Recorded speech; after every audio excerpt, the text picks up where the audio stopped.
Welcome to the Cat5Boys podcast. I'm your host, Matt, and I'm here with my co-host, Maddie. Hey everybody, hope everyone's doing well. And we have a guest for you today. It's going to be a good show. Hopefully, we have some good topics to speak on. But before we get started with that, let me get through some pre-show notes, or sorry, some pre-show announcements, I guess. Welcome, first and foremost. Thank you for choosing to listen to our show. For whatever reason you chose to come here and spend your time on us, we appreciate it from the bottom of our hearts. Thank you very much. And if you like the show, and if it's better than maybe you expected, share the show with maybe some family members, maybe some friends, who knows, and spread the word of this phenomenal movement we call the Cat5Boys podcast. So, disclaimers: the views expressed on the show by the individual guests or the host do not necessarily reflect the views of the Cat5Boys podcast. Further disclaimer: the topics that we discuss on the show at times can get a little bit dark, a little bit deep, sometimes a little bit serious. So if that's not your thing, then maybe this isn't the show for you. We have clips. If you can't catch the full shows, they are about 2 hours long at times, and you want to get some of the best bits, obviously not all of the best bits, because then what would be the point of the episodes? But if you want to get some of the best bits of the shows, and you want to kind of get some of the funniest bits, some of the more insightful ones. We have clips on various social media accounts. We have a TikTok, we have Instagram, and here on YouTube, if you're listening on YouTube, we have shorts. If you would like to watch those clips, all of those are at Cat5Boys, the same way it's spelled in whatever platform you are watching on. And again, that is Instagram, TikTok, and YouTube Shorts. If you want to be a guest on the show, like Kris here is, and like we've had before, Aubrey and Stephanie, and we've had several guests on, and we've had good conversations with them. If you would like to be a guest on the show and express your opinion about certain topics, maybe you don't like the fact that I don't think that women should have the right to vote, maybe you don't like the fact that Maddie's a simp, or maybe you don't like the fact that George doesn't like fat people, who knows? But if you disagree with us on anything and you would like to come on the show and debate us about it, we would love to have you on. Or if you just, maybe something interesting is going on in your life, something fun or something that you want to talk about, we would also love to have you on to discuss that with you as well. All you got to do is go on our Instagram at Cat5Boys and DM us, letting us know that you're interested in being on the show, giving us a little bit of a bio of yourself, maybe your name, your age, where you're from, kind of what you're interested in speaking about, something like that, and we'll get in contact with you and get you on the show ASAP. I stream every single Saturday. I stream on Twitch, and I stream on YouTube as well, but I think I'm going to stop streaming on YouTube for a little bit because my Wi-Fi I just moved, so my Wi-Fi in this new place is pretty ass, so I'm going to try to get some better Wi-Fi, but for the meanwhile, I only stream on Twitch now, I guess, at Codename Soap. The link to that will be in the description down below. I'm going to be doing, I usually speak on religion over there. I speak on politics at times, current events, but we also do TikTok invasions where we go on TikTok and we go on some lives, people talking about different things, or they're open to debates, and we debate a bunch of people on there, and destroy their worldviews. But we also have some fun. We play games, Wordle and crosswords and stuff like that. So if you want to have a good time, maybe you want to go and talk shit on me live, or maybe you want to show some love live on air, go check me out on my stream every single Saturday at 6 p.m. Eastern time. I appreciate you very much for doing that. Before we get started with the show, I want to make a little bit of an announcement. We are selling rosaries now, so I don't really want to call it merch, because calling it merch seems a little bit I don't know, a little disrespectful to what it is that I'm actually selling, I suppose. So to start off, I am a devout Catholic, and my faith is very important to me. And one of the pillars of my faith is my devotion to the Blessed Virgin Mary. And one of the tools and or weapons that she provided to us on this earth is the rosary. And with that devotion, I want to spread it to as many people as possible. So if you would like to purchase a rosary, with it comes a prayer card, and we're looking to put in some instructions, I suppose, on how to actually use the rosary and to use it effectively, and to actually pray and to learn how to pray the rosary right. Feel free to check out, the link will be in the description of this video as well, and just check out the store, see what we got, give it a look, and if you like something, buy something, but obviously not obligated. Just the fact that you gave it a look is amazing enough. And if you know anybody who's a Catholic or anything like that, send the store their way. We're gonna have more things coming on the store as well. The store is a little bit empty at the moment. We have like 2 things on there right now, but we're gonna start adding more things, different types of rosaries. We're gonna have wrist rosaries. We're gonna have single decade rosaries. We're gonna have full like necklace style rosaries, and then we're gonna have some shirts as well and different things like that. So if you want to go check out the store, we appreciate it very very much. Um, Also, just a little bit of an announcement of future things that are going to be coming on the show soon. We have a debate scheduled for next Thursday. This Thursday we have a guest coming on, and then next Tuesday we have a guest coming on as well. But next Thursday we have a debate, very exciting debate. We got some prompts there. I'm going to only tell you guys one, just to maintain the secrecy and the surprise for the rest of them. But I feel like this one prompt will probably kind of maybe draw some excitement for the rest of the prompts that we're going to be having during that debate. But we're going to be having a debate between 2 of our former guests, Aubrey Kana and Stephanie Kendall. We're going to be having a debate between the 2 of them. It's going to be one-on-one, 4 different prompts. I think we're going to touch on only 3, but if we still have time, we'll touch on the 4th one.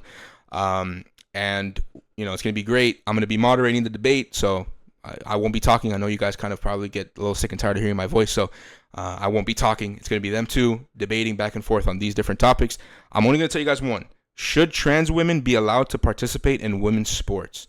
So that's the only one I'm going to tell you guys. Hopefully that gets you a little bit excited for the rest of them. Stay tuned for that. Again, next Thursday is going to be the show. Well, I suppose I'm going to post it on that Friday, so you guys are going to get it Friday, but we're going to record it on Thursday. And yeah, we also have, again, we have a guest coming on this Thursday, a guest next Tuesday. We have full schedule, guys, so it's going to be great shows coming on in the future. And then I think tomorrow we're going to be on Stephanie Kendall's show as well. So we have a lot of things planned. We appreciate you guys for tuning in, and if you guys are excited for that, stay tuned. With that being said, make sure to like, make sure to subscribe on YouTube. Drop us a 5-star rating on Spotify, on Apple Podcasts. Make sure to drop us a rating. Comment on all the platforms that you're able to comment on. We love the comments. We'll read them whenever we get them. Again, we love receiving comments. If you want to tell us a story, and we'll talk about that during the Reddit segment, or some type of criticism, whatever the case, we'll talk about it in the next show. We love the comments. Keep them flowing. We post every single Wednesdays and Fridays. And if we don't post on a day, it's because we're trying to get the most quality in that content for the next episode, and we just didn't have the quality for that one. Maybe, possibly, who knows? Maybe we're just lazy. It is what it is.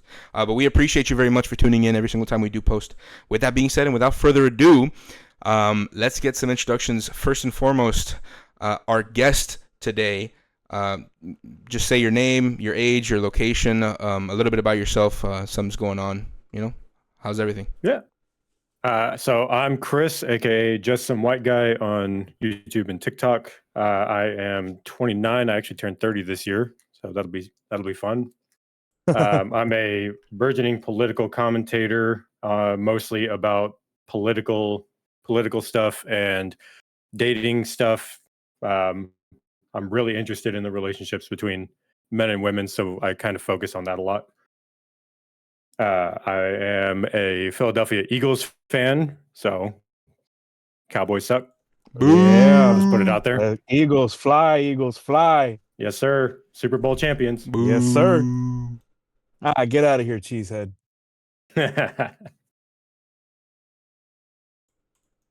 Anything else? Anything else?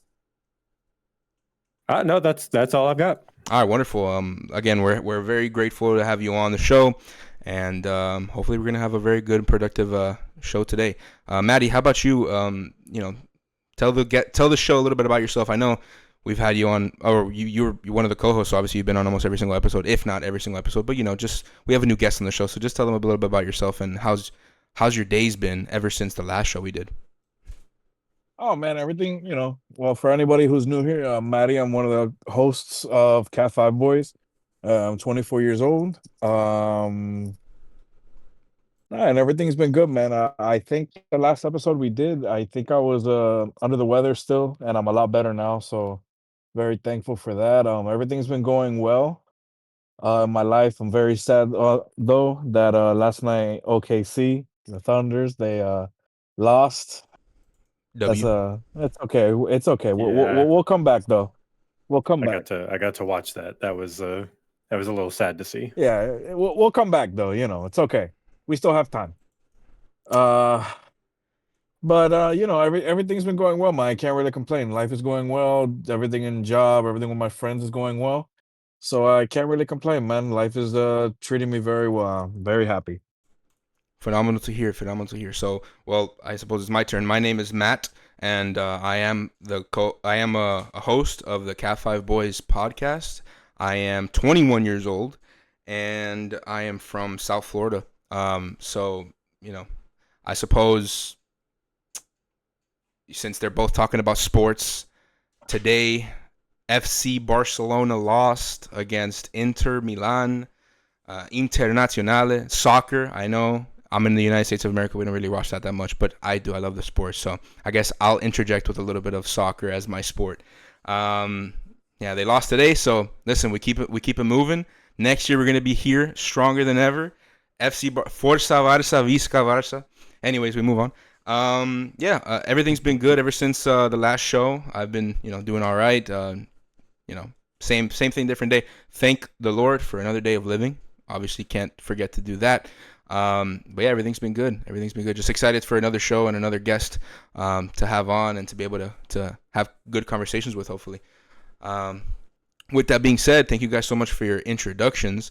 I suppose now we're going to go around one more time and give since we're going to be talking about dating today, let's give our current dating status. So if you're single, in a relationship, situationship, seeing somebody, whatever the case may be, we'll start with you, Kris. I am currently in a relationship. I've been living with my partner for 3 years now. Yeah, 3 years.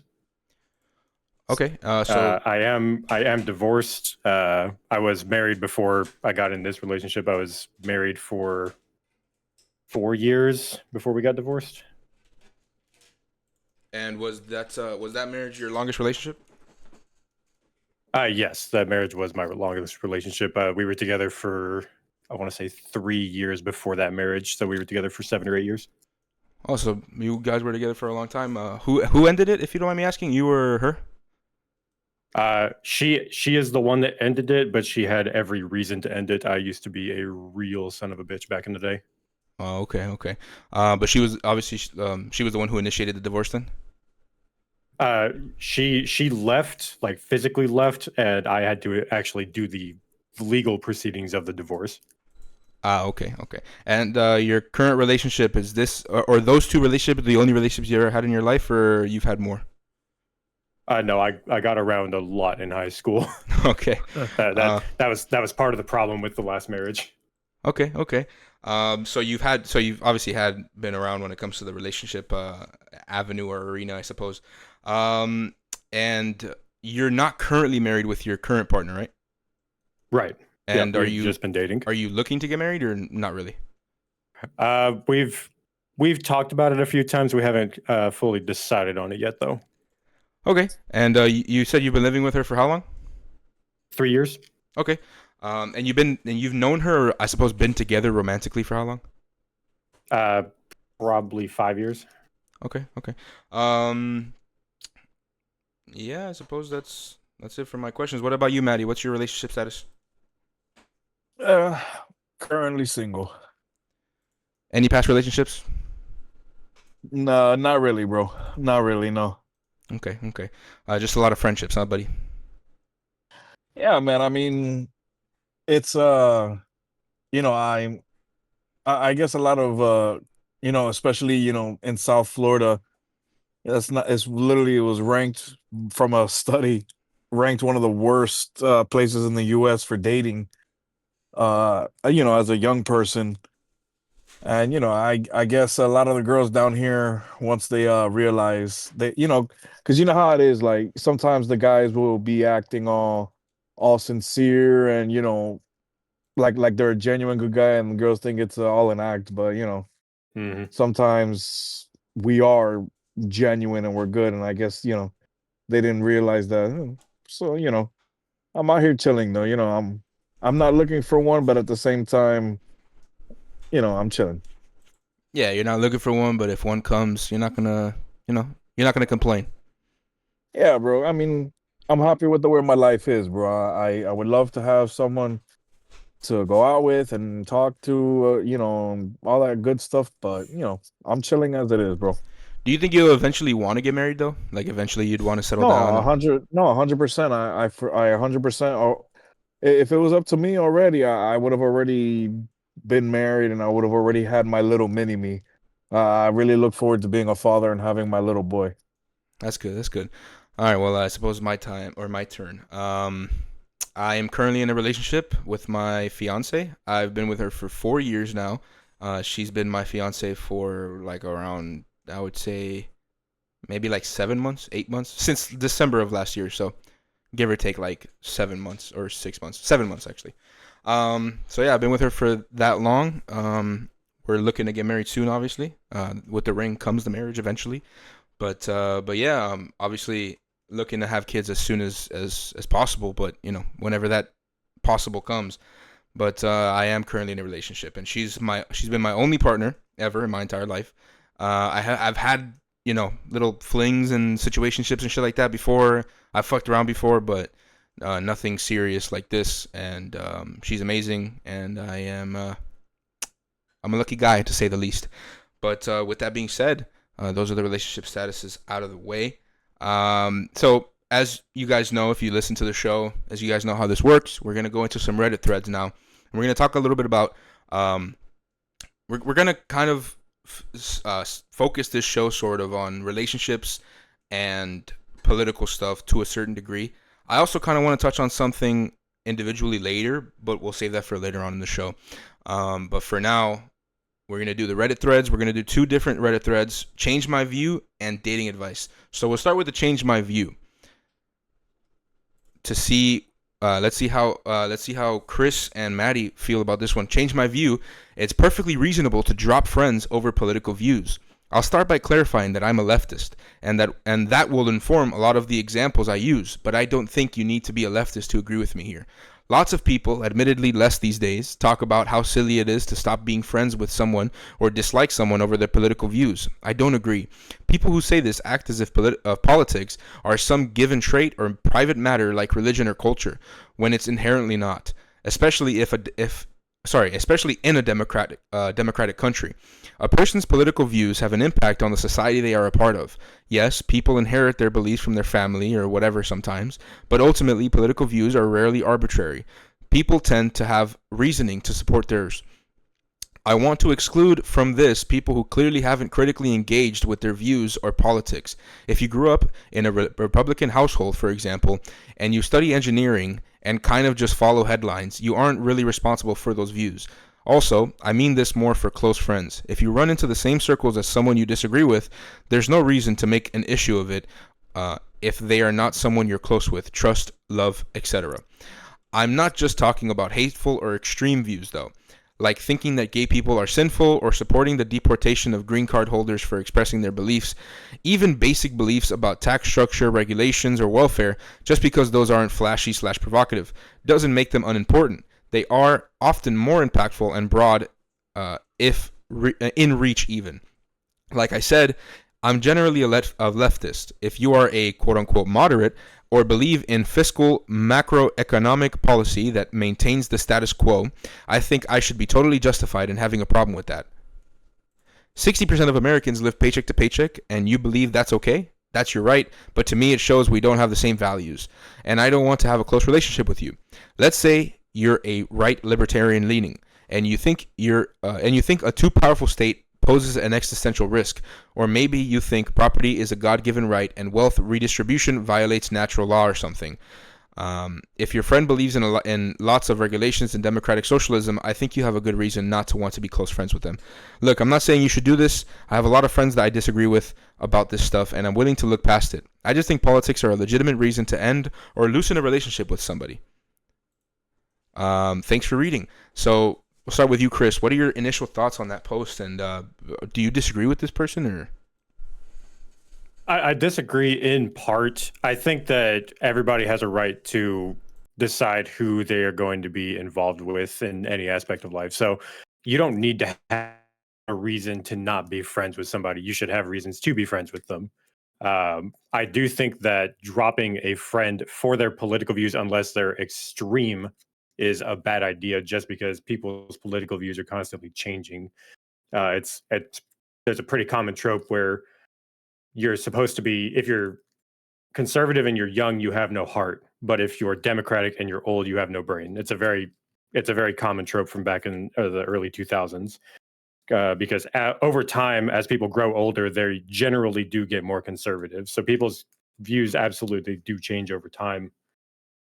I've actually experienced this more and more recently. For anybody that doesn't know, I'm actually an anarchist. I'm a right-leaning anarchist. So I'm not conservative. I'm not MAGA. I'm not anti-democrat or anything like that. I was actually a Bernie bro when I was younger. So my political views have absolutely changed over time, and I've lost some friends for it. I've lost some more left-leaning friends over it just because I'm more right-leaning. But I think dropping people for their political views, it's part of the reason why the country's gotten so polarized, is because instead of having a rational discussion, like if somebody's a super extremist, like they're part of the Klan or something like that, you're not going to be able to connect with those people. You're not going to be able to change their minds. But the overwhelming majority of people aren't that polarized yet, but they're getting there. And they're getting there because we're dropping people and we're choosing not to listen to people or choosing to attack people on the more minor topics. So I do completely disagree. I don't disagree with the fact that you are allowed to drop friends for whatever reason, but I think that dropping them for political reasons is a bad reason. You would say it causes more harm than good? I think it absolutely causes more harm than good, because it drives polarization. If you are constantly losing friends because you are, say, conservative, and obviously if you're conservative these days, they typically align you with MAGA. And even if you're not, even if you're just a normal, typical conservative, if you're constantly losing friends over that, one of two things is going to happen. Either you're going to fake it and become more left-leaning on the surface, even though you actually hold those views, or you're going to get driven even further to the right end. It's going to make everything a lot more polarized. And polarization is extremely bad in the political landscape. I actually have seen that. That's a good observation. I have seen that in my own life as well.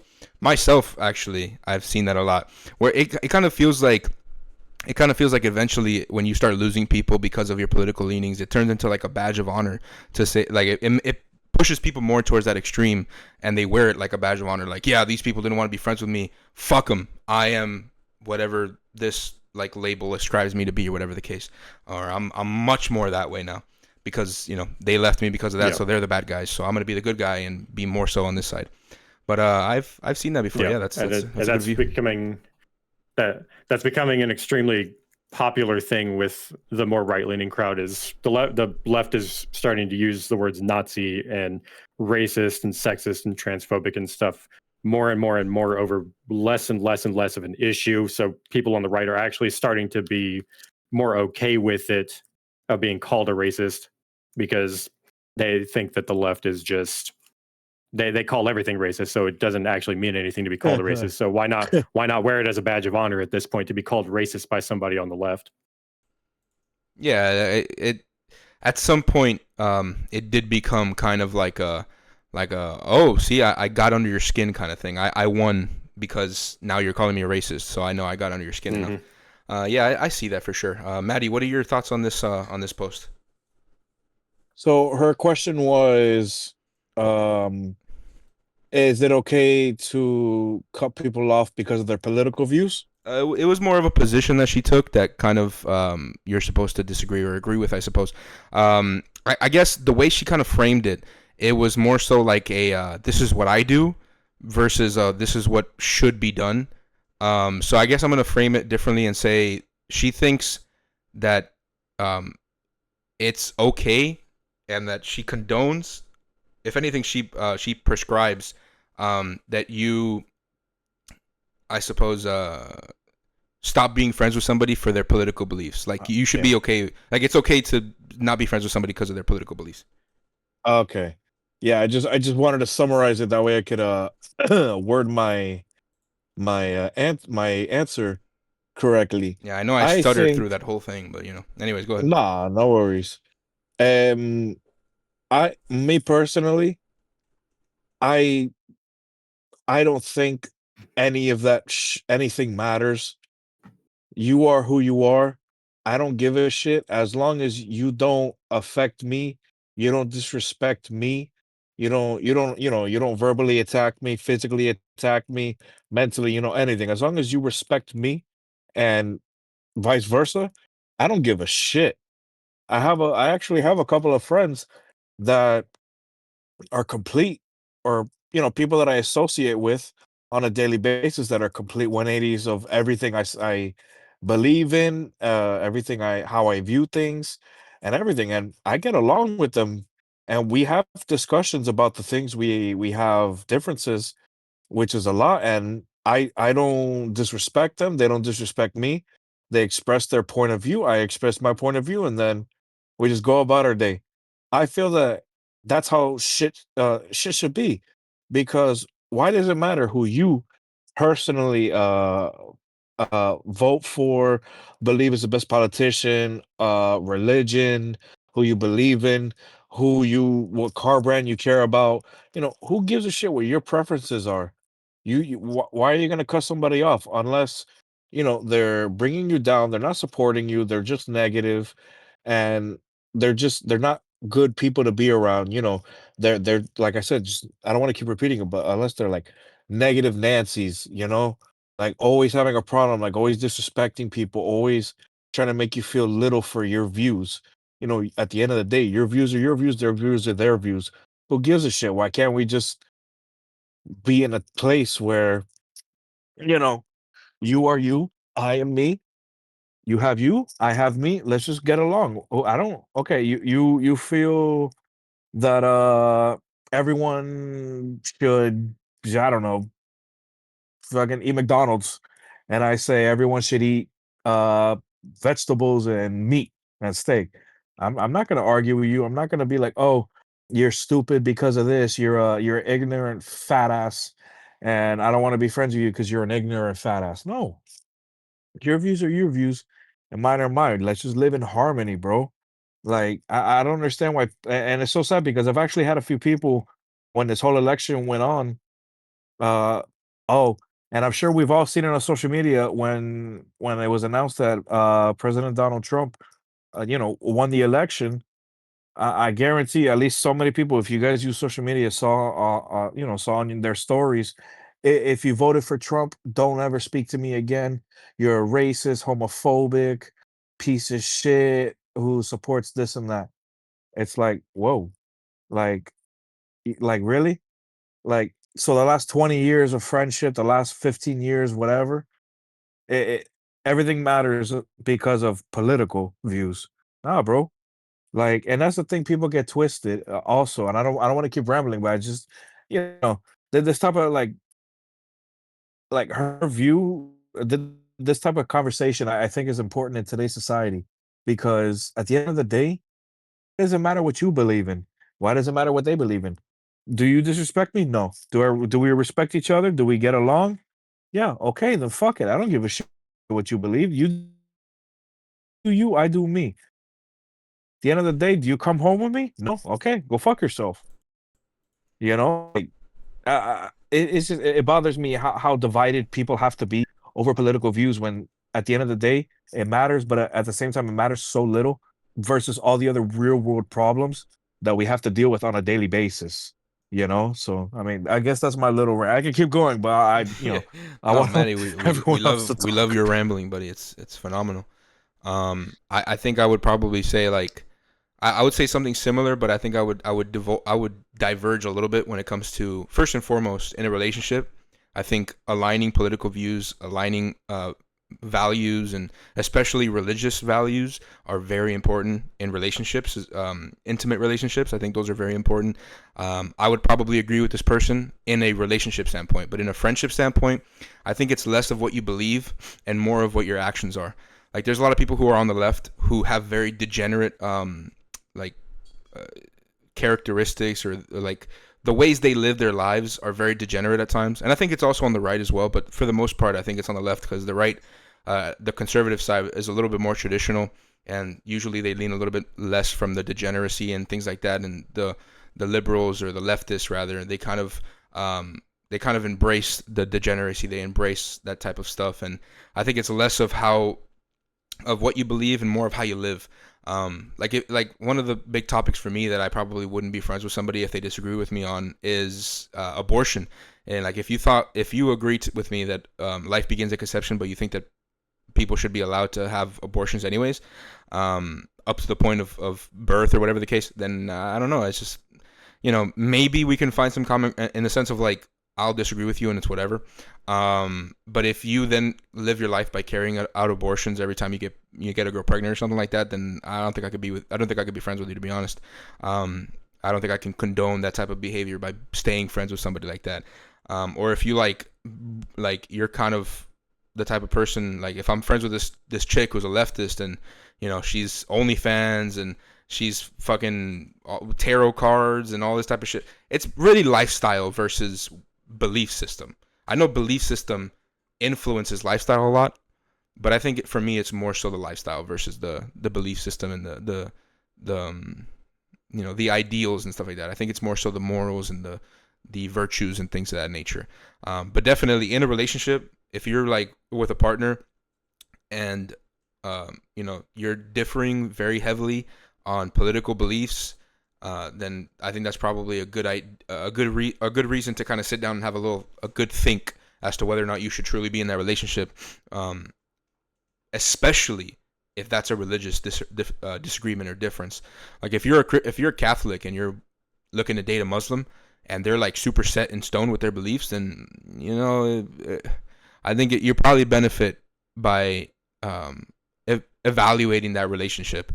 But other than that, I think I think it's probably a good idea depending on for me personally, just to kind of wrap this up, for me, more important what you do versus what you believe.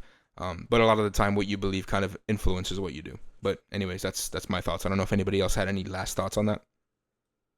I think the last point you said really drives it home. It's especially when it comes to friendships. Like, when's the last time, besides the podcast, obviously, when's the last time that you had a sit down, really personal talk about your political beliefs with one of your friends? It doesn't happen.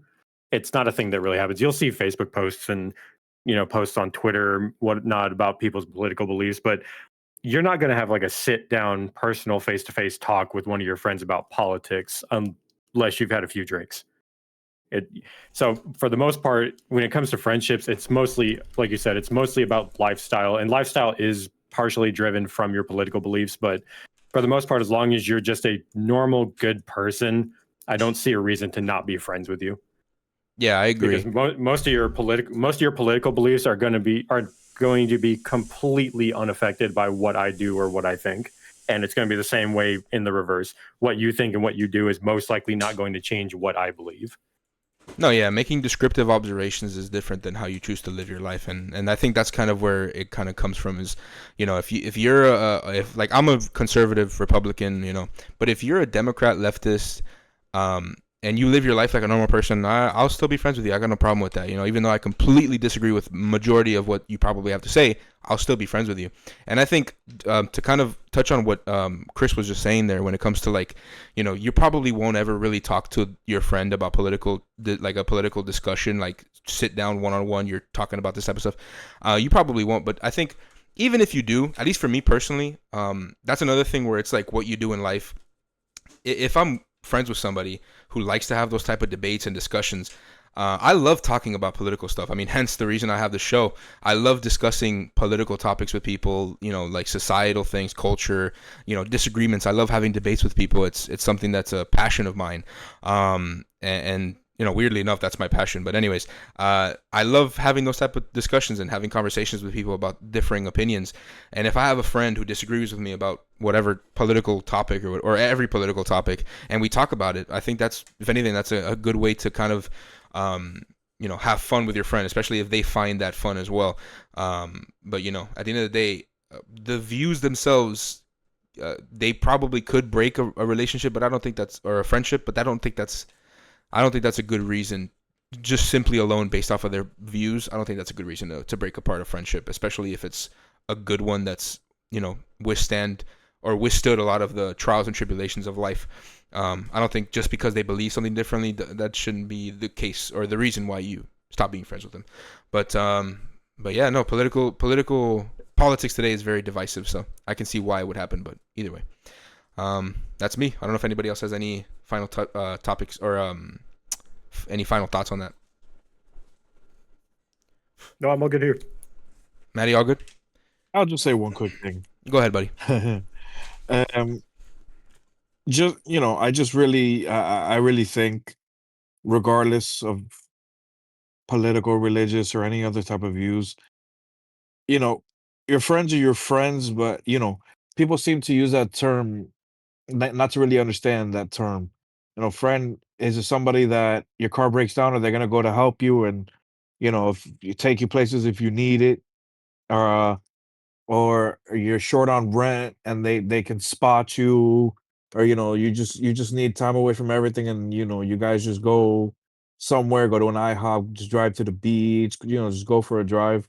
The ones who are there every time you call, no matter what, the ones you make memories with, that's a friend, not Joe that you just, see every other day or whenever they come downstairs, or you see him in the store. That's not a friend, so losing a genuine friend over shit like that, I think, is completely stupid. I don't think any sort of personal views should affect a friendship or relationship at all. As long as unless it's a romantic marital type of relationship. But at the end of the day, any type of friendship, I don't think views should matter all that much. Especially political views. As long as you guys respect each other, get along, and build each other up, that's what really matters and makes the friendship worthwhile. Wonderful, wonderful. All right, let's move on to the next Reddit post. Now we're gonna go into the dating advice. So let's get into some dating advice. Here we go. Dating advice. Why aren't men allowed to feel desired initially? Asking this as a 25-year-old man, my general approach to dating is that I wish to date women who actually like me. So I never flirt with / ask out women who seem neutral towards me. However, I'm often told that, as a man, if you wait for signals, then you're weak. Us women like men who initiate. Now, I don't have any issues with initiating, but I don't understand why why to initiate stuff with women who are just neutral to my presence despite all my good qualities on first impressions. I wish to feel special too, and wish to feel desired too. I have developed some qualities which make me confident that I deserve to feel special as much as I wish to make my partner / a potential date feel special. But I see that women are rather rigid in this, and they are quick to categorize a man as a weakling if he didn't shoot his shot while she was busy ignoring him. To be honest, this makes me dislike the dating process even more, and I stay stuck and resentful. Women of this sub, I want to know, why can't a man's presence be acknowledged, and why doesn't he deserve to feel equally special initially? Why shouldn't he go for somebody who makes him feel special from the start? I suppose I'll start in this one because I do have some initial thoughts on this. First and foremost, this guy sounds like a bitch, low key, bruh. Like just the way he's wording all these things. But you know what? I'm gonna tackle the ideas versus attacking him personally. Anyways, first and foremost, I think that obviously men and women are different. That's a given, and we have to approach dating in that way to understand that there are differences between the two of us. I think women show their desire a little differently than men show their desire. I think men are fishermen and women are fish, where we have to kind of put the right bait on the hook. We got to put the right hook. We got to get the right line. We got to fish in the right spot, the right time. Throw that bait out there, and if we get a bite, we got to learn how to be able to coax the fish. We got to learn how to be able to make him tired and then eventually reel him in. Otherwise, if you do it too hard, it's going to go away, whatever the case may be. There's a skill to this, right? Where I think there's a difference in a way we show desire. Men, we show desire, and this just goes down to biology as well, but men, we show a desire by initiating, by being the ones who attack, by being the ones who like put that fishing line out there. We're the ones who put the bait out there at the end of the day, and women are the ones who bite on that. Women are the ones who grab at it, and we're the ones who have to pull them in and be able to coax them and be able to find a way to reel them in fully. I think that's kind of how we're supposed to move. I think that's biologically sound as well. I think if you're looking for a woman to kind of show her dying interest in you the first time you meet her, when you're initially initiating some sort of conversation or anything, you're probably gonna be resentful in the dating marketplace. But if you take it the way it's supposed to be taken, in the sense of understanding how women show their desire, and the way they show their desire is simple, really. It's by continually showing you that they are interested in seeing you, they're interested in speaking to you, they're interested in being a part of your day, a part of your moments. At the end of the day, if you are able to text a girl and she texts you back almost immediately, or she texts you back fairly quickly, and you like ghost her or something for a little bit, and she is just like not necessarily blowing up your shit, but she gets a little bit not offended, but a little bit like, oh, why don't you text me more often, or why do you leave me on delivered so often, or whatever the case. If she's showing you that desire, that she wants to speak to you, if she texts you first, she tells you good morning or some shit, that type of shit is how you know that she's interested in you. That's how she shows you desire. She shows you that desire by showing you that she wants you to be there. She wants you to stay. She's trying to keep you there. You know what I mean? And yeah, if you can't accept that, then you're gonna be like that type of man who is looking for a specific woman that's kind of not the general, and you're gonna be looking for the exception. And it might work. You might find the exceptional woman in your life, in the sense of like the same thing you're looking for to a T. But the chances are you probably won't. So you might still be resentful of that. But if you kind of like to mold yourself in today's dating marketplace, where you understand the differences in how each gender or both genders both genders kind of flirt and how they show their desire, then you'll get somewhere. But if not, then you'll just be stuck feeling resentful. And let me just be clear, if you're like texting a woman post date or something, or post getting her number, and she's showing no interest, she's ghosting you, she's taking long as fuck to respond, drop that bitch. Okay, that girl definitely does not want you. All right, just drop her, move on, bro. Move to the next chick. You know what I'm saying? Find another girl. But yeah, if she's showing you desire that way, that's how women show desire at the end of the day. So, that's what it is. But that's my thoughts. Kris, what do you think about this? So I kind of agree and disagree with you a little bit on this. This guy's young. This guy's 25. Most of the things that women are going to be interested in men, he just doesn't have yet. Something that people don't really think about, there's a psychological term called hypergamy. So women are hypergamous. What that means is they date across and up the socioeconomic ladder. They want men that are more socially known and have higher economic status. So the best way for men to get that is literally just through age. Men don't usually reach their peak until they're in their 40s most of the time. So young guys like this, they don't have exactly what women are looking for yet, unless they're physically attractive. But even if they're physically attractive, women aren't going to want them as much as the guy that makes more money and has more social renown. So this guy's stuck he's stuck in between a rock and a hard place. He has some attributes that make him desirable, but he doesn't have all of them. He doesn't have the important ones, most likely. So that's why when he's reaching out to these women really, falling all over themselves to reach back out to him. It's because there's something that he's missing. Either he's not physically attractive. He could have money, but he's not physically attractive. So the younger women are trying to go for, the more physically attractive men because they're young. But that typically changes as they get older and they start panicking a little bit. Or he doesn't have the money and the social renown that's going to keep most of these women around long term. I don't necessarily think he's being a bitch about it, because I agree with him on a lot of points, because as women have become more modernized, the hypergamy shift has gotten way, way, way out of control. I don't know if you've seen Homath on TikTok or X, but he has a really good chart for this.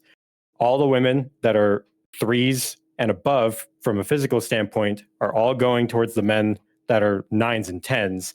and the women that are 2s and 1s are still going for like the 7s. So even if he's not completely unattractive, he could still be a 6, but he's not going to be getting the women that he wants to get because they're always looking for something better than him. Yeah, no, that for sure.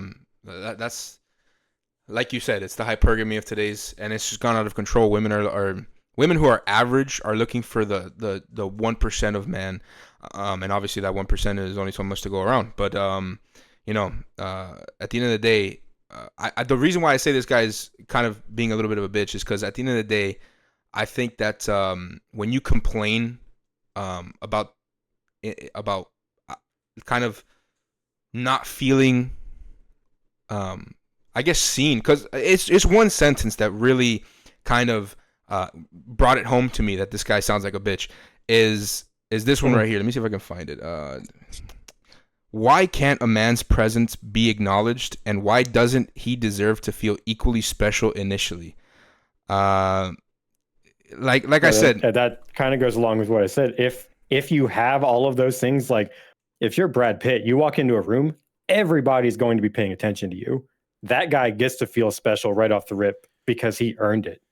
You're just some random 25-year-old guy. Nobody knows who you are. So why should anybody pay attention to you off the rip? I mean, but at the end of the day, people still meet each other in these type of aspects, and people still are interested in people who they don't know. I mean, it's obviously if a woman sees Brad Pitt walk in, she's probably going to be interested based off of his status. But normal people who aren't, maybe haven't reached that I guess step in that ladder of success and whatnot, of status, especially men. If you're not there yet, people still kind of find interest in each other, meeting naturally in public places or whatever the case may be.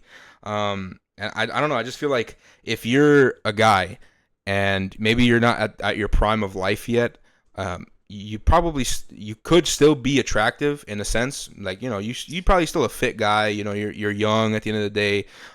If you have a good fashion sense, then you obviously know how to dress, whatever the case. You don't necessarily need a lot of money. You don't necessarily need a lot of status in order to still attract women.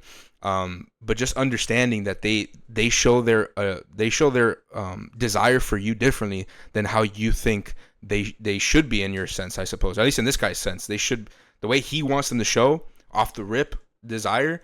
I think every guy kind of wants to feel desired, of course, but not understanding that that's not how women show desire is going to lead to this guy's downfall. And I think complaining about it rather than understanding this is how things actually work, and now I got to actually work in the society that I'm in right now, and kind of the way this works. It's a little bit of a bitchy thing in my opinion. I don't know, especially the way he kind of worded it. But I don't know. Like I said, and yeah, go ahead. I can understand that to an extent, because I'm a solid 5 on a good day. So I don't have the attractiveness to just get women to pay attention to me off the rip. But I've also been in this guy's position mentally where I had no idea what women wanted. I didn't know what made them tick. I didn't know what made them interested in me as a person. So that's part of why I don't think he's necessarily, being a bitch about it. He might just actually not know what women are looking for. He might think that he has it all, but he doesn't actually, he's got it all in what his mind thinks women want, but he doesn't actually know what women want. We definitely agree on that. And that's exactly why, I feel like to a certain degree, the reason why this is kind of going to go home, the reason why I definitely think he's being a bitch about it is especially the fact that, if you've never heard this before, if this is something foreign to you and you feel like this is kind of how it should be, but you've never been told otherwise, that this is how it actually is, I would understand. Okay, maybe you just don't know how things go, whatever.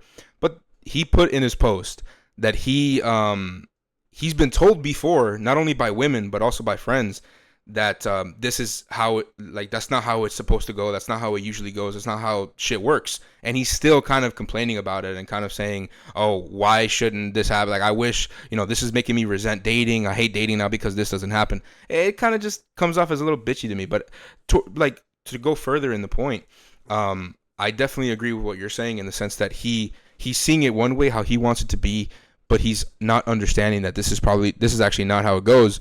And he's not accepting that. He's kind of just sticking to, this is kind of how I want it to be, or whatever the case. But and on top of the fact that, like you mentioned previously, the way women date today and who they choose has been completely like diluted to just want the 1% of man. And when you start to understand that as a dude, you start to realize why it's so hard to date today, especially in like big cities, because women don't want the average Joe. Like you said, they want the Brad Pitts, they want the guys who are millionaires, they want the 1% at the end of the day. And you see a girl like fucking Lizzo, she has the status, but if she was a regular girl, like she was just some average chick in like some fucking city or whatever the case, and she's at a club, and you got a chick that looks like Lizzo, she's coming after the dudes who are millionaires. They got Rolexes on and all this type of shit. She sees their face and she knows who the fuck that is. That's what she's looking for. And those are the type of women that should be going for guys who are probably 4s or 3s or whatever the case. Which is me. I mean, shit, I'm not gonna lie. I'm not gonna speak like I'm a fucking 7 or an 8. I'm a 4 on a good day. You know what I'm saying? But at the end of the day, we understand that as men, for the most part, generally speaking. Women don't understand that. So I understand where he's coming from in that sense. But in the other sense of like, oh, why can't they show me desire? Yeah, man, you just sound like a little bit of a bitch, low-key. But yeah. I don't know if you have anything more on that, Kris. No, I'm pretty settled. All right, Matt, do you have any thoughts on this? I know we haven't heard from you on this post, buddy. What are your thoughts on this guy's what's the word? This guy's grievance. Well, I can understand him. It's a lot of what like Kris was saying. I could fully understand. Well, what he's saying. That why can't a man walk into a room and like be a head turner? Why can't he be shown the same amount of like attention and all that good stuff that women would get if they walk into a bar, a club, a place, whatever. I can understand a lot of his points of views. Um, because but the reality of it, you know, an average guy walks into a place, it's filled with guys, girls. Regardless, the average girl is gonna get more attention than the average guy because you have a bunch of other dudes that are, they're taking the initiative. And I think it has to do maybe with some confidence, maybe with this guy. Because if you go out there, even if you get rejected, bro, at least take it as a win just by, asking a girl her name, for her number, her Instagram, whatever. Just take it as a little step towards your victory because you took the initiative, you went out there, you put yourself out there, you learned shit. You might even get that one girl that has that attitude that's like wearing that, oh, with that cologne, with that haircut, whatever. That way you could learn from there and maybe go about your way of changing the way you look, the way you present yourself, the way you walk up, the things you say, how you say them, and maintaining eye contact and all of that.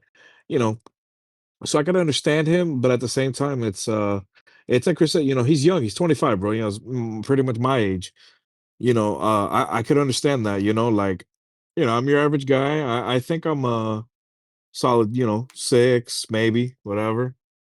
uh But I don't walk into the club or the place, places I go and expect to be hit on. I don't expect that shit at all. Because at the end of the day, men are the ones that are supposed to make the move. See a girl alone and or a group of girls, they're out. Yeah, you approach them. You show that you took the initiative because hey, maybe out of the four, one of them, thinks you're funny or you're cute. Then it goes from there. But I think that maybe he has a confidence issue. So I think maybe just hey, even if just like I said, just go out there. Even if you get rejected, even if you get told something, hey, fuck it, bro. You did what you had to do. That's a win. I mean, it's not a you didn't get a number or nothing, but hey, you still took the you still made progress because you learned. It gives you a confidence boost to be able to now approach somebody else, work on yourself, and at the end, we're the prize, bro. You're the prize, bro. You need to act like it. You need to have that mentality, bro. All right, great. Any final thoughts on that post then? No, I'm good. All right, wonderful. We'll move on. We're gonna go back to change my view. Let's see what we got here. All right, this one's a little bit more of like a neutral. It's not political, but it's not dating or anything like that. It's just a funny one. This has been trending on Twitter recently for a little while. I think 30 hand-picked humans could beat one gorilla in a coordinated attack. I know people are out there arguing why 100 humans would lose, but personally, I think 30 of the right guys could get the job done. My coordinated attack. Wave 1. The 10 best heavyweight wrestlers in the world. Not WWE wrestlers. I'm talking about the best Olympic wrestlers. Yes, the gorilla is taking a few out instantaneously, but those guys are machines, and with teamwork, they're getting the gorilla's limbs tied up. Wave 2. The 10 best strikers in the world. While the gorilla has 2 heavyweight Olympic wrestlers on each limb, our fiercest boxers, kickboxers, Muay Thai fighters are just taking turns unloading on the gorilla. Yes, I know the gorilla's muscle is more dense and their skulls are thicker, but they aren't invincible. Taking overhand rights from Anthony Joshua, head kicks from Rico Verhoeven, and knees from Francis Ngannou, while others are just peppering the body, will have great ape as good as done. Wave 3, the 5 best heavyweight submission grapplers and 5 best maulers. At this point, the gorilla has been beaten senseless and has 10 heavyweight wrestlers sapping his energy. Exhaustion alone could win the fight. Then you send guys like Marcus Almeida, Kainan Duarte, Gordon Ryan, etc. to choke the gorilla out while immobilizing its limbs permanently. On top of that, you have the Brock Lesnar-esque guys who are half gorilla themselves, adding another layer of smothering and hammer fists. It's a wrap. It's a wrap. The understanding is that humans don't get weapons. Yes, one human equipped with a weapon can kill a gorilla. That's not too thought-provoking. Maddie, you think this guy is arschlerd, or what are we saying here? I just don't know who the fuck took the time to write all this shit out. He was having fun. He was having fun with it. Oh man, like this dude is like he really like this wasn't just like a high thought, like a buddy that's just smoked a pound and sitting in his chair thinking about the universe. No, he like sat down, Googled shit, and was like, "Hey, I'm gonna post this shit on Reddit." Oh man, he was very thorough with it. They got a lot. He had a lot of time on his hands, man. You can already tell. Yo, I mean, I just you think he's right though? You think he's right though? You think that in that context, 30 guys handpicked, you get the most, like the fucking most, the strongest, the most skilled, exceptional human beings. You think that they will be able, 30 of them would be able to beat a gorilla in an all out brawl like that?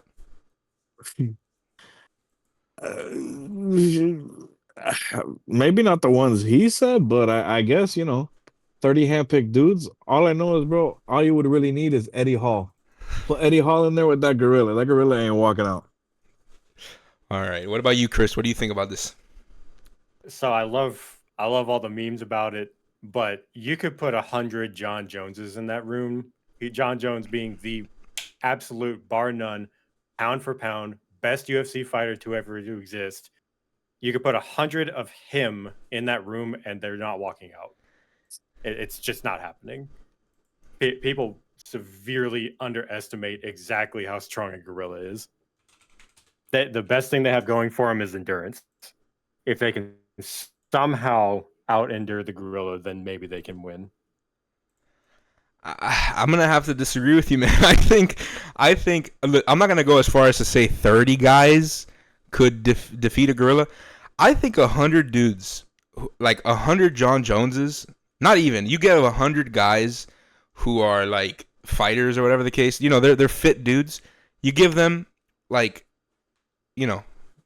they're put in a forest with a fucking bear. Sorry, what am I saying? With a fucking silverback gorilla. I'm not gonna lie. I think the humans killed that motherfucker. I think when it comes to like the gorilla, obviously is one. Humans are gonna go to their savage nature. They're gonna start fucking digging in the eyeballs. They're gonna start, They're gonna start digging in the eyeballs. They're gonna start digging in the ears. Fucking finding any sort of opportunity to be able to kill that gorilla. I'm not gonna lie. I think the humans could do it. To be honest. There is a shot, but the shot would be they would have to use the already dead humans as weapons. If they started doing that, like they started pulling bones out of the other dead people and started using those as weapons. I think this is a good question as well. Let me see what you think about this. You give 10 men, and each of them have spears. Do you think they could kill a gorilla? Easily. You give the average person with one spear isn't going to do it, but if you get like 3 people and they have any sense of how to use a spear, they could kill a gorilla. But if we're going just absolutely no weapons, unless they started like using the other people as weapons, they're not. It's just not going to happen. All right, so we gave our opinions on this. Wait, go ahead. You got to think like how much stronger is a normal man versus a normal woman? They're about 50% stronger on average, something like that, depending on if it's upper or lower body. A gorilla is like 10 times stronger than the average person. They can literally use you and just beat everybody else with you.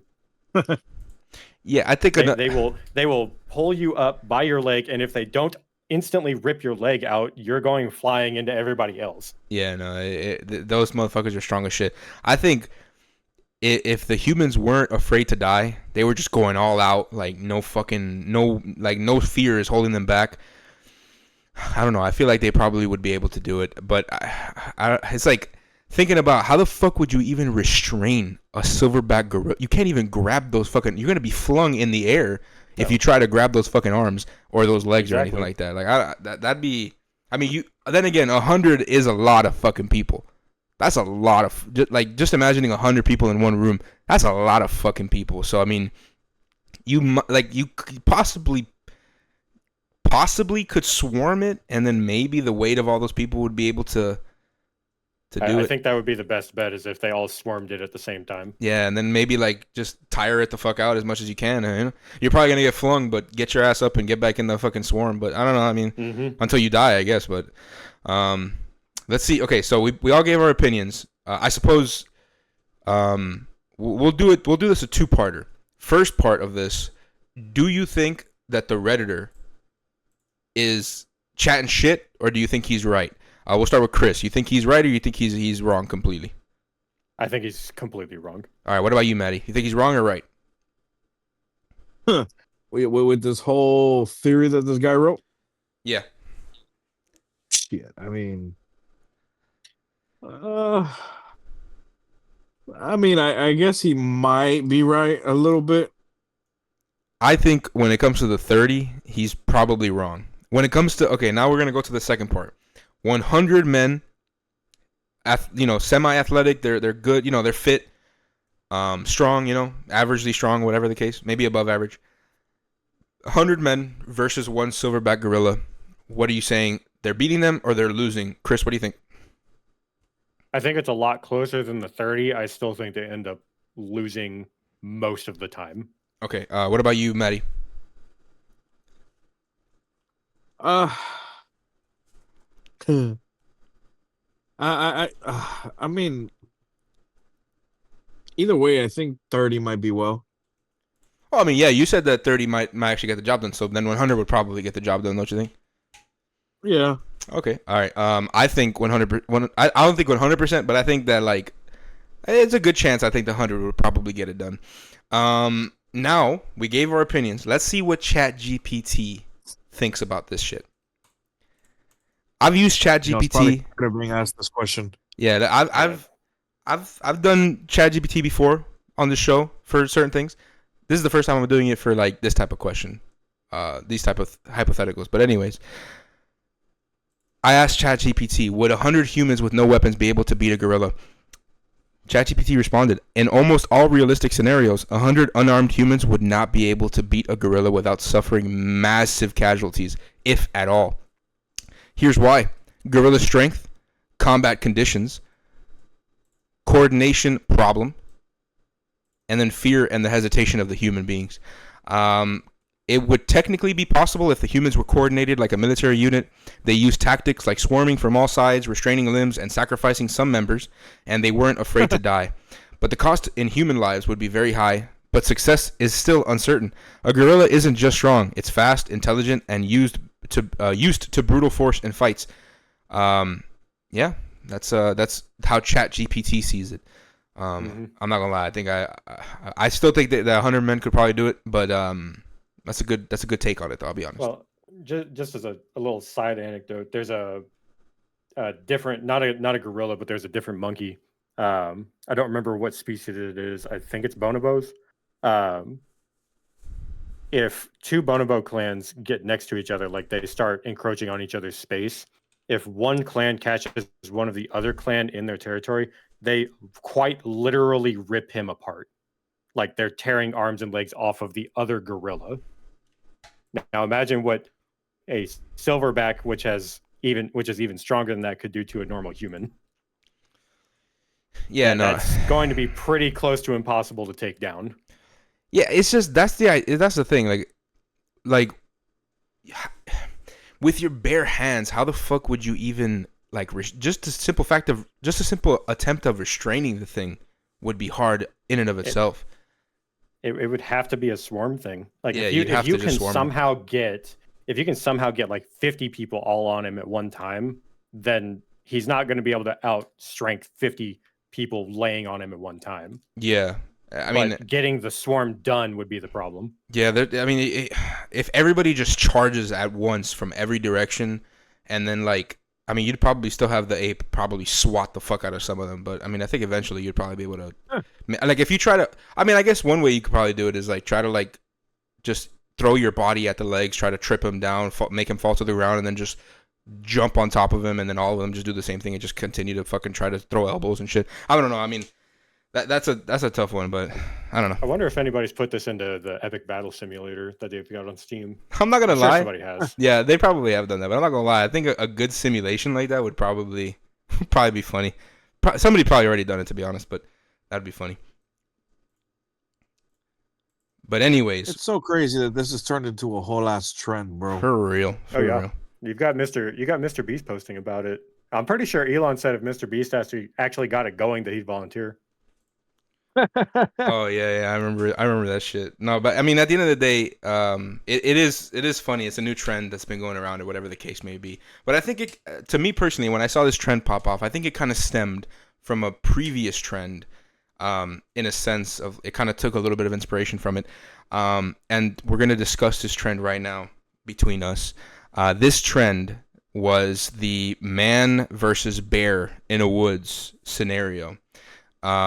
So, we've heard it, at least for me personally, I've heard it. I don't know if Kris has heard it before. I don't know if Maddie's heard it before, but I've heard it asked to women before. It was like a big trend on Twitter and shit.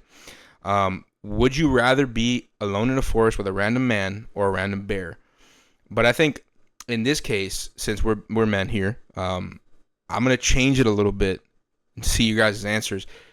Maddie, this applies in the sense of if you had a girlfriend or if you had a wife, in this case, would you rather have your wife or your girlfriend or whoever, your partner be spawned in a forest with a random man or a random bear?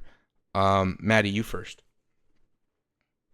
I'd rather have my girl spawned in a forest with a random bear. With a random bear? I mean, excuse me. Random man. My bad. Random man. Okay, random man. Well, what is your thought process behind that? Well, if I go with a girl, she'll probably be wearing perfume and shit. It's fruity, smelling shit. If I'm gonna go with a girl, she has to be a girl that likes to eat. So she's probably gonna be smelling like food, or she'll probably get spawned in mid burrito. So she's gonna smell like Taco Bell, and that bear is just gonna fuck her up. If I'm being honest. So if random man, I know there's bad people out there, but I'm sure she'll get spawned in, or I would hope she would get spawned in with a good dude that'll take care of her and get her the fuck out. Okay, but a bear will for sure smell her fat ass eating from 5 miles away. All right. I see. Kris, what about you? What would be your answer here? I'm taking the man every single time. And what's your thought process behind this? Similar to Maddie's, I'm assuming, or very similar. I don't trust if I was just to come across a random bear, I wouldn't trust it enough to not attack me to be comfortable being around it. But if my girl was to come across a random man, most of the time she's not going to get harmed. Yeah. What are your thoughts on the women who say random bear? Like, obviously we know the reasoning as to why they choose that. At the end of the day, they're afraid of SA or whatever the case when it comes to the men. What are your thoughts on that? Like, I think this is mostly a modern women problem. This isn't a traditional women problem. I think most women that have any sense are going to pick the man, because I think the problem that modern women have with this problem and why they constantly choose the bear is because they extremely overestimate how abusive or aggressive that men actually are. And I think that they actually underestimate their own aggressiveness. There's another popular thing in psychology. If you were to pick a random woman and a random man out of the population, and you were to bet on which one was more aggressive, and you picked the man, you'd be right 60% of the time. So women and men are actually pretty close as to how aggressive they are. But what women do is just like the general population does with like the rich versus poor thing, is they look at only the 1% of men that commit all the crime, and they apply that to the other 99%. So something that I had to look up a while back to actually put this into a full scope is the statistic from RAIN, which is the SA website that keeps stats on this type of stuff, is that I think it's 1 in 6. It's either 1 in 6 or 1 in 3 women throughout their lifetime will have been part of an attempted or a completed essay. It's either 1 in 3 or 1 in 6. I don't remember. But something that they don't understand is that there's a very small minority of men that are doing all of that. It's not the general population. If you look at the actual prison statistics on, like, because they've got prison population statistics on how many people are in there for each particular crime. There's 170 million men in the US. There is less than 1% of them, I want to say it's somewhere around 200,000, that are in prison for SA. It's a very, very, very low number. But they want to take that and they want to apply that to all men as if most men would act that way given the chance. Yeah, it also has a lot to do with their upbringing and whatnot. I mean, I think especially girls are brought up to like, stranger danger, or like, men are be careful with men or whatever the case. Men are dangerous or whatever. It's like boys are also brought up to know that, obviously, stranger danger and whatnot. But I feel like women are kind of like, little girls are brought up more by their parents to fear men and fear what men could do to them more so than men to women.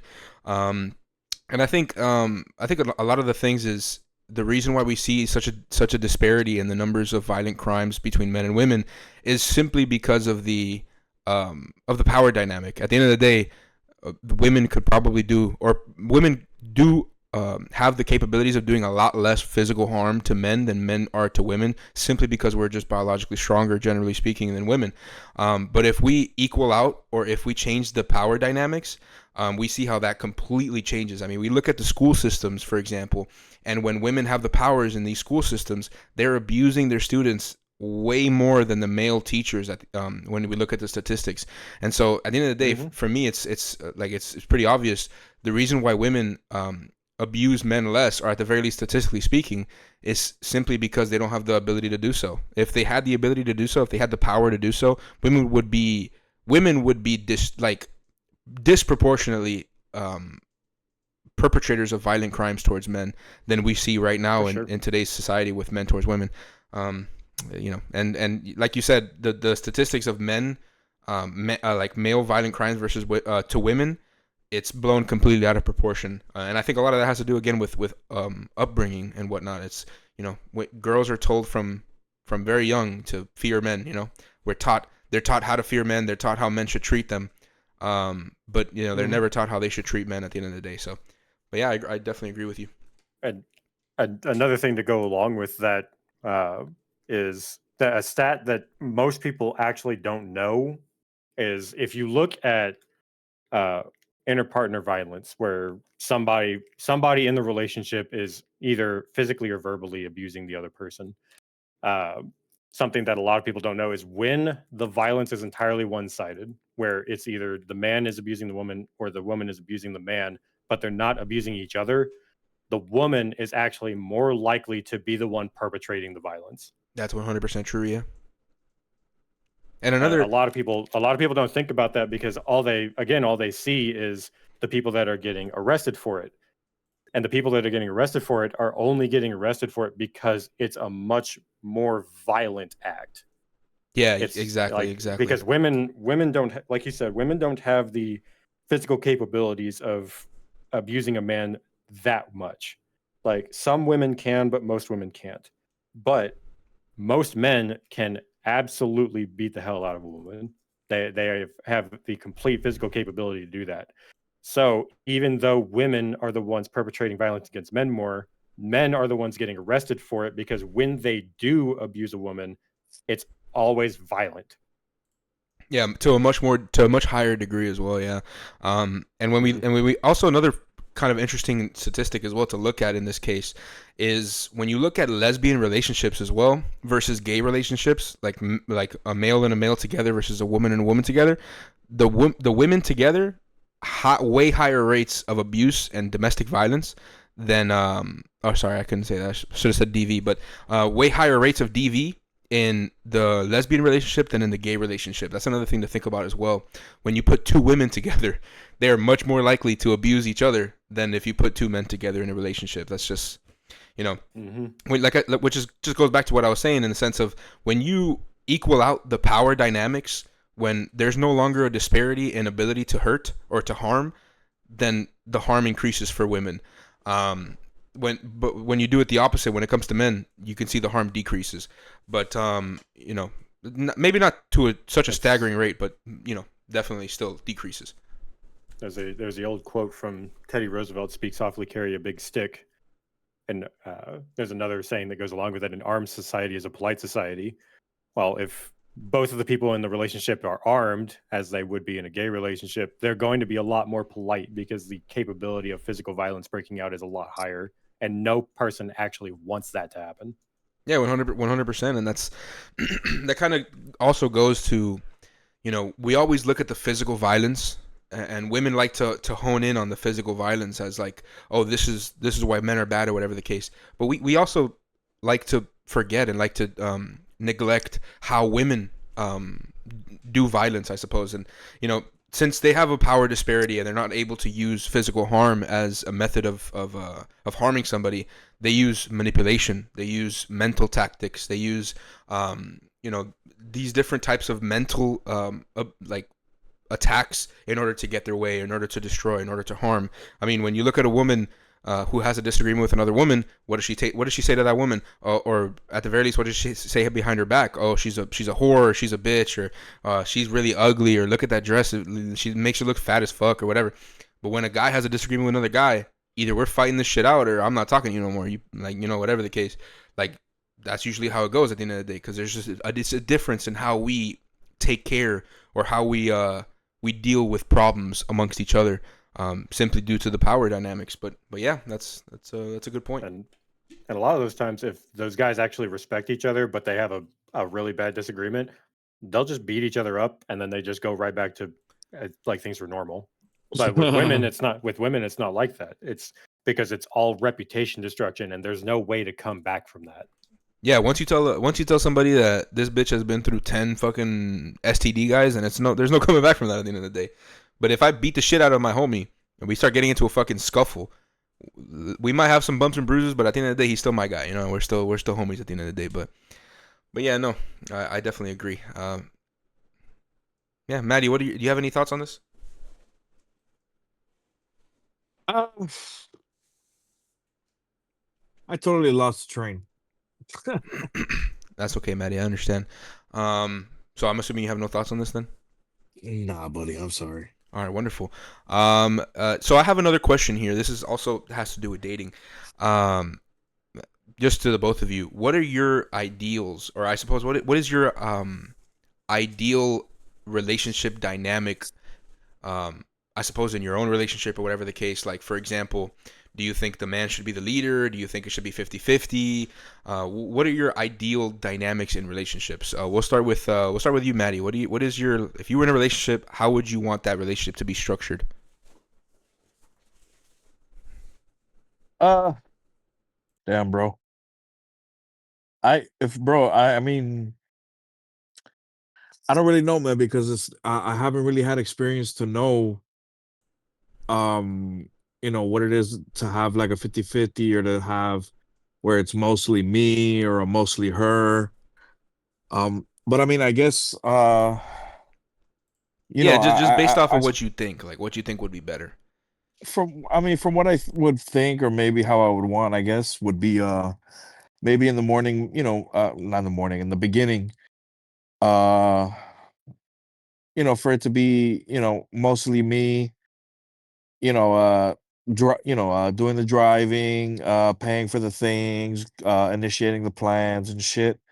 And then, after a while of maybe I guess 8 months to a year, and then from then on, work on being 50-50. That way we can grow financially together and have our plans in order and have everything set. That way we can have the whole future already planned out, because if a relationship, I guess, isn't 50-50, then one person is going to be spending all the money, spending all the time, the gas miles and all that stuff, and then the other person is just there for the ride. So I guess in the beginning, I would want to, mostly me, paying for the dinner, the movies, the whatever, and then later on, and let's start doing 50-50 and work together from there. All right, I suppose I have a follow-up question when it comes to this. Do you think that, or would you rather, or actually, I suppose I'll ask this first. Would you want that your future girlfriend, your future wife, whatever, that she has a career and that she's a working woman?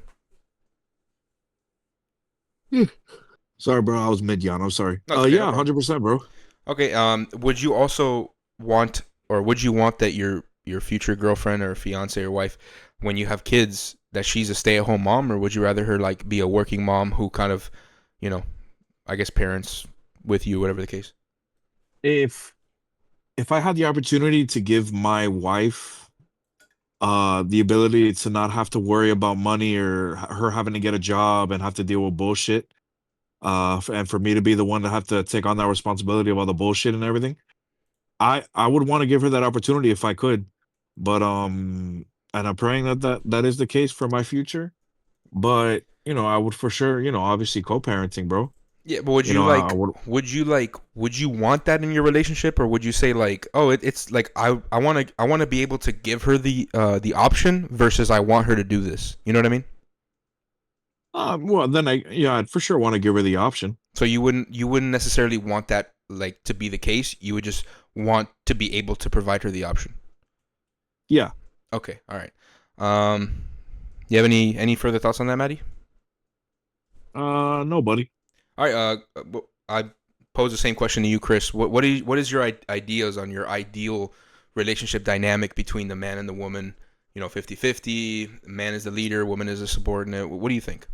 So I'm actually the reverse of Maddie. I would actually prefer in the beginning of the relationship to be more 50-50, and then as the relationship develops more and more to where I'm working and she is a stay-at-home parent. And Okay. I would want it to be more 50-50 at first, just because I'm still kind of jaded on the whole marriage thing. So I want to reduce my risk of being taken advantage of as much as possible. So I'm mostly conservative in my relationship. So I want it, the end game is to have me working and her being a stay-at-home parent. But I want to make sure that I don't get taken advantage of up front. So I want it to be more 50-50 up front. I get what you mean. I mean, at the end of the day, they're probably gonna be living in their own place, or if you're like if you're a young person getting into a relationship, usually you guys are living with your parents or whatever the case. So it's not like there's really much opportunity for what's the word, for provision from the male perspective at the beginning of relationships. So I understand what you're trying to say in that sense. In the sense of like at the beginning of relationships, everybody kind of, you're still living your own life or whatever the case. We're just learning to see if we're a good match, to be able to move forward into like more of a traditional sense of a relationship. I understand that. For me personally, I suppose I'll ask you this. Do you think that the woman should submit to a man in a relationship? It depends on your definition of submission. He makes the decisions, basically, and she has to listen to him.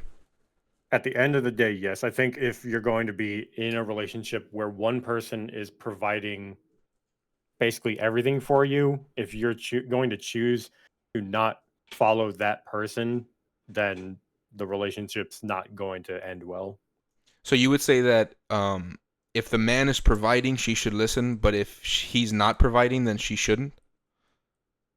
Yeah, I think if you're going to have and again, this is all the modernity versus traditional thing, because in a traditional relationship, the man provides, the woman stays at home, takes care of the children and all of that. But in more modern times, it's split more towards the 50. And I mean, there's some utility to that because, obviously the economy is rough. It takes two incomes to provide the same amount as it used to take one income. So I can understand why people are moving towards more modern forms of dating. But if you're going to go with more modern forms of dating, you can't pick and choose what parts of the traditional relationship that you're going to follow. So if the man is 100% providing everything like he would in a traditional relationship, then it should follow that the woman also follows her traditional roles of submitting to the man, and what he says goes. And you can still have discussions about things, but at the end of the day, if he says it's going to happen, that's what's going to happen. And if you don't like it, well, you can, go provide for yourself. But in more modern times, as the relationships have become more 50-50, you can't really justify the woman submitting to the man because she is providing part of the entire household. Yeah, I get what you mean. I would probably respond. I mean, I think to me personally, I do understand the current economic state of the world argument. It is much harder today to live off of one income when it comes to a family and being able to raise a family and sustain a family than it used to be, 100%. And I think that's kind of the fault of feminism, 100%. And the I guess the lowering of the standards of relationships today has been the effect of feminism and all that, the bad that's caused. But yeah, I do understand that. I think to a certain degree, in a religious standpoint, which I would base my worldview on, the man would be the head of the household regardless of whether or not he's providing or not. But I suppose, obviously, also in a religious standpoint, the man would also be the one providing. But regardless, I suppose in that sense, I do understand that point. But yeah, let me see. Do I have any other questions in regards to that? Do you believe that a woman should focus on her career early on in her life first? Like a woman should, off the bat, she's out of high school, focus on your career, go to college, get an education, all that type of stuff? Or do you think there's something else that a woman should be focusing on that's not that? I think that women should be focusing on finding a partner first. I think that there are very few women, even in modern times, there are very few women that are psychologically geared towards being a career woman. They like to put it out. They like to pretend that they're a boss babe making their own money and everything. But if you look at those exact same women later down the line, when they would typically be raising their kids in their 30s, in their late 20s, mid 30s, they're extremely unhappy because they chose career over family, and they're starting to suffer the repercussions of not having a family. It's because women are psychologically geared towards raising children. That's their main purpose in life. And that there are some women, don't get me, there are some women, there's a minority of women that yes, they should be going into a career field, but I don't think that it should be the first thing that really anyone thinks. I don't think the first thing that they should be doing coming out of high school is going immediately into college and going into a specific career field. I think that women especially should not be doing that, but I also don't think men should immediately be going into college straight out of high school. Do you think that women should or rather that society should promote like motherhood more so than what they're promoting today, which is being a boss babe and doing all that type of stuff? That they have to. Like the birth rates in every single first world society are in the tank. Oh no, yeah, we're not good in that regard at all.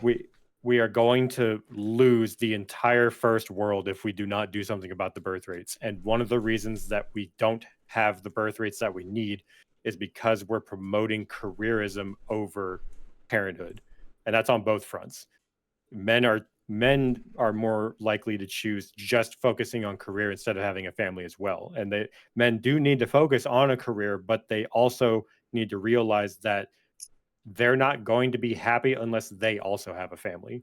And there are some men that, again, they're like Elon and Bezos are like prime examples of they probably don't need a family because they are so focused on their career that they don't have time to actually properly raise a family. But 99% of us, we're not that guy. We need to have a more balanced life. We need to have a career and family. So I think it's on both fronts. I think women specifically have been very, very aggressively lied to for about 100 years now on what their main purpose in life is. And again, some women, yeah, they're geared towards having a career. They could be amazing career people, but that's not the vast majority of them.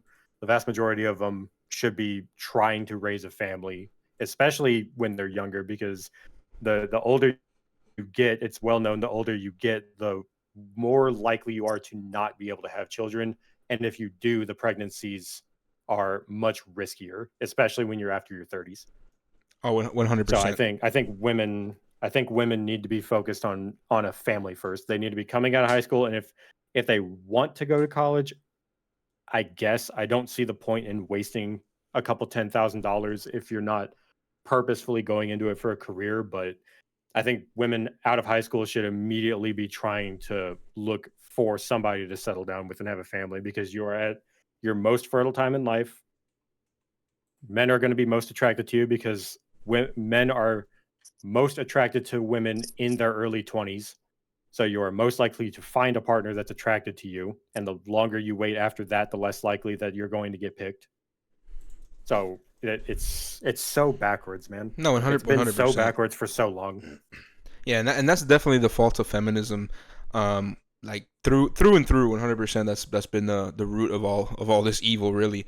I think that in the sense of women, going into what they should be doing. I think even like if you're a smart woman and you're intelligent and you're a brainiac, you should be making more babies so that they can be more brainiacs like you, versus wasting yourself in a fucking office setting in a cubicle or something like that doing that type of shit. I mean, I think furthermore, majority of the degrees that women kind of go for, usually they don't even use them for their actual career. And a lot of the times it's usually things like that are kind of useless, like sociology or like communications and shit like this, it's at that point you're just wasting your time because you feel like you should be doing this because that's what society's pushing. Which people a lot of the time like to say like, no, it's not like, it's not what's being pushed on me. I just want to do this.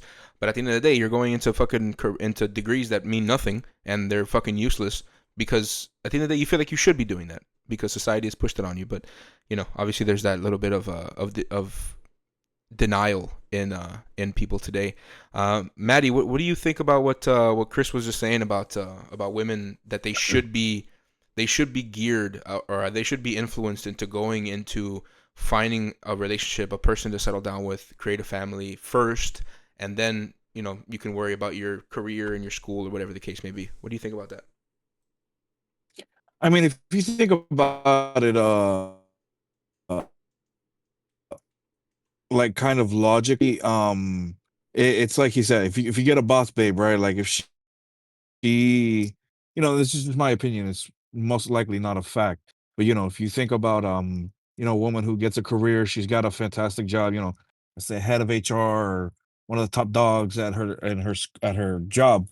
Uh, she's maybe mid 20s, early 20s, and then her careers grows from there. She's able to now she's at another location, and she just continues working and working and working, and all she does is spend her 8-10 hours, let's say, at her job, and then she takes calls on weekends, meets with clients, and the years are going to go by where she's been making a good money, she has her house, she has everything in order, but she's already at the point where let's say mid 30s, late 30s, where having a family or starting a family might be a little more difficult. And then she thinks back where she focused her career and making money versus starting a family. So I mean, I would think, yeah, it would be best maybe to look for a partner, look for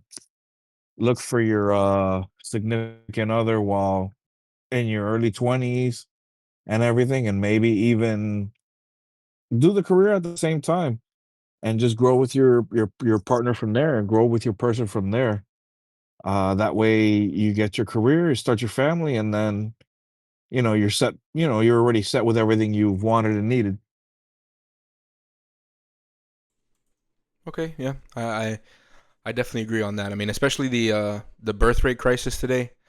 Yeah, we're gonna be an extinct civilization if this keeps going like this. Um, Move on to a different topic here. I don't know if anybody has any final thoughts on this. I'm set. Maddie, I'm assuming you don't have any final thoughts either. Nobody, my bad. No, I'm set. All right, wonderful. So we move on to the next one. I just have a quick question. This has kind of been brought up pretty frequently in past episodes, and this is something that Maddie kind of has taken the reins on kind of discussing with some of our guests. And I'm kind of curious to know what your opinion is, Kris. Do you think that men and women can be can just be friends? Like, do you think it's possible for a man and a woman to just be friends? In the general, obviously, it's probably possible in the, in the macro, but in the micro, but in the macro, do you think it's possible like that? I think it's possible, yes. I don't think it's likely. I think that a lot of the relationship between men and women has to do with attraction. Uh, because I don't think most men are going to go out and make friends with women that they're not attracted to. That's not something that typically happens. So, and anytime there's attraction, there's going to be some, like, it might not be outward, it might just be hidden, but there's going to be some form of sexual attraction there. So it's something that's possible, but I think it's unlikely because of just the natural relationship between men and women. I think the same way with women. I don't think women go out and look for guys as friends. I think generally, if a woman is going to approach a guy and try and start any form of relationship, it's not going to be based on wanting to be friends. It typically seems to me, at least, most like that the friend zone that everybody complains about, that's an actual thing where one side of the aisle has just shut down any sexual access, whether it's the man or the woman. And that's where the friendship somehow lies. One side is going to be disappointed, and the other side's just shut everything down. I agree. I think majority of the time that's kind of how it goes, and I think this is something that I was telling Maddie as well, because Maddie disagrees in this regard. I would say that regardless of whether or not you intentionally do it, or whether or not it's like I said, whether or not it's intentional or it's accidental, or maybe it's regardless, it's some sort of subconscious thought that you're going to have as a guy who has a female friend, especially if she's attractive. And the same thing with women who have guy friends, especially if they're attractive or they have some sort of status or whatever the case. There's going to be some sexual thoughts or some sort of just some generalized thoughts about sex in general or some sort of sexual thing in general that's going to creep into your mind regardless of whether you intend to or not. You don't have to have feelings for somebody to understand that men and women have sex, and men and women are made to have sex. And when you have a female friend as a dude who's an attractive one at that, you're probably going to end up at least at some point thinking of them sexually at some point in time. I suppose a better way to have done this would be to ask Maddie, and I guess I'll just do it now. Maddie, I suppose what are your opinions or what is your position on this topic? I know that we've had this conversation with other people before, and you've disagreed with people before. You disagree with me. What are your thoughts on this, Kris? You had something to say first before we start? Yeah, if you don't mind, I just want to butt in for just a quick Yeah, second. go ahead. I do want to make the clarification that just like with the political talk from earlier, that we need to be very clear about what we mean by friend, because just like with the politic thing, most of the people that are in your general circle, they're not what you would classify as friends. They're just like acquaintances. So we're drawing the line between, can men and women be friends versus can men and women have like an acquaintance relationship. Like I know my friend's wife, but I'm not friends with my friend's wife, that type of thing. Yeah, we made that clarification. Funny enough, with a past guest that we were having this conversation with. I suppose that's definitely kind of a good way to see it, where you have your inner circle and then you have your kind of outer circle that you're still kind of like friendly with, but they're not necessarily part of that inner trusted circle that you have. Usually those are like brothers, or people that you've known for a very long time, or you can trust them with anything, or with mostly anything, of course. And then you have the people who you kind of know, like you said, my brother or my friend's wife or my brother's wife or whatever the case, or maybe like a coworker at work or something. Those are kind of more acquaintances or coworkers or things of that nature. You might still have a relationship where you guys talk and maybe have conversations or whatever, but it's nothing to the point of a friendship where you guys are seeing each other a lot, or maybe you guys are just like you guys are hanging out, you guys know a lot about each other. Definitely to make that distinction, we're talking about close friends here. Which I would just describe as friends, but I suppose close friends would be a better way to describe it. Maddie, what are your thoughts? What is your position on this topic? Well, like I've said before in previous episodes, I do feel guys and girls can be friends, platonically. Um, and to not to disagree with what Kris said, but eh, I am friends with my friends' wives and girlfriends. Not to the point where I'm texting them or calling them, but where we'll plan to go out. We'll sit down and we'll talk about things. They'll go with me, some places. I'll go with them some places. And it's just strictly friendship, because we actually after the episode with Aubrey, because he actually opened my eyes to certain things, and I had a conversation with my friends, obviously in the presence of their husbands, my boys, and I had a conversation with them, and we are friends, but I asked them, would we be like, let's say the guys didn't exist, right? Because that's how I met the girls, obviously. um let's say they didn't exist. Let's say we're at a Target, or we're at a nice new restaurant that's open and shit. Would we have been friends? And they said straight up no. Because the differences lie, personality traits are just completely different and everything. And I was like, okay, that does make sense. But so I think in that aspect, guys, and like it's like you said, a guy isn't gonna go out looking for a friend from a girl, and a girl isn't gonna go out looking for a friend from a guy.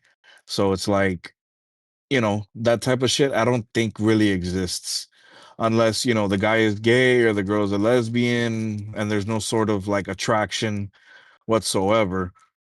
And but I do think guys and girls can be friends, as long as straight from the beginning, there's already that seclusion and that like that barrier, like that, like there's the I'm trying to think of the word for it. Like there's a certain, like straight from the get-go, there's no sort of, yeah, the boundary. Like there's already no sort of attraction whatsoever, because it's like, hey, This is my girl, this is my wife. It's like, oh, hi, nice to meet you. Automatically, oh, it's my boy's wife, ugly, unattractive, unappealing, fun, but not what I'm looking for already. So I think in that type of aspect, guys and girls definitely, for sure, in my opinion, can be friends. And I can get that. I personally I view that as more of like an acquaintance relationship than a friendship. And it's because of the point you made where it's like if we were just two people walking around, would we have been friends? Then the answer would be no.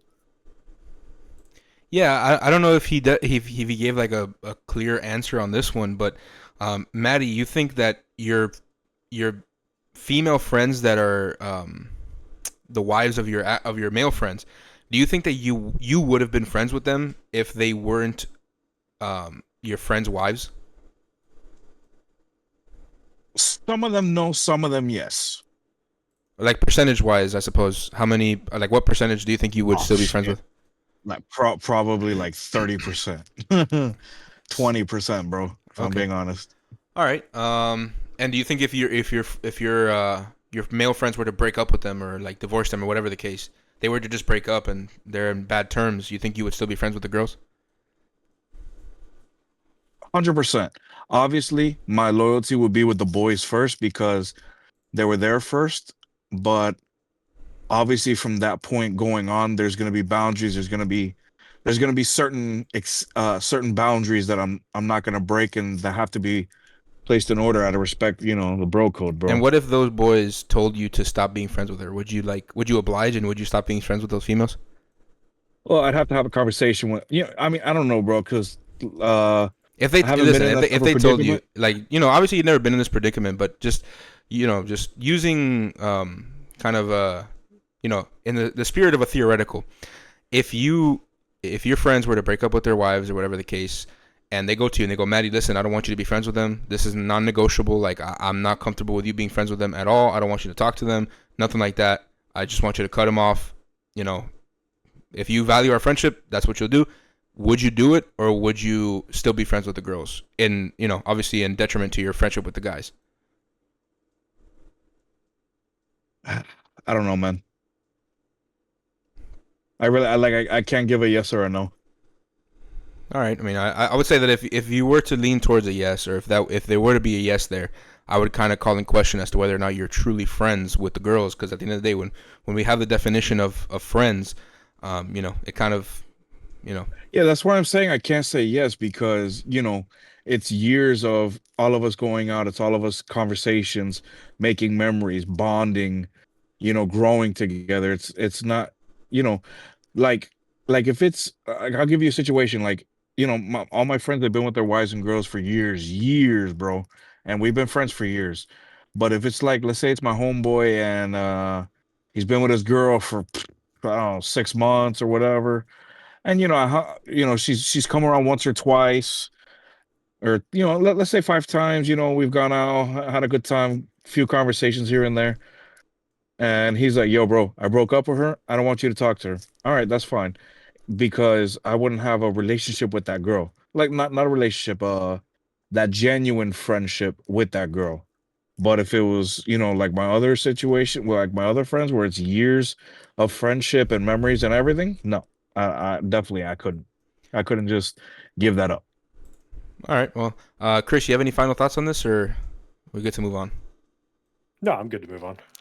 All right, wonderful. Now, just to kind of segue off of that conversation, I suppose I'll ask this question, Maddie. I know you don't have experience of being in a relationship. I understand that, but just in the hypothetical, if you were in a relationship, do you think that you would bar your girlfriend or your fiance from having any male friends, or do you think you would be okay with them having male friends?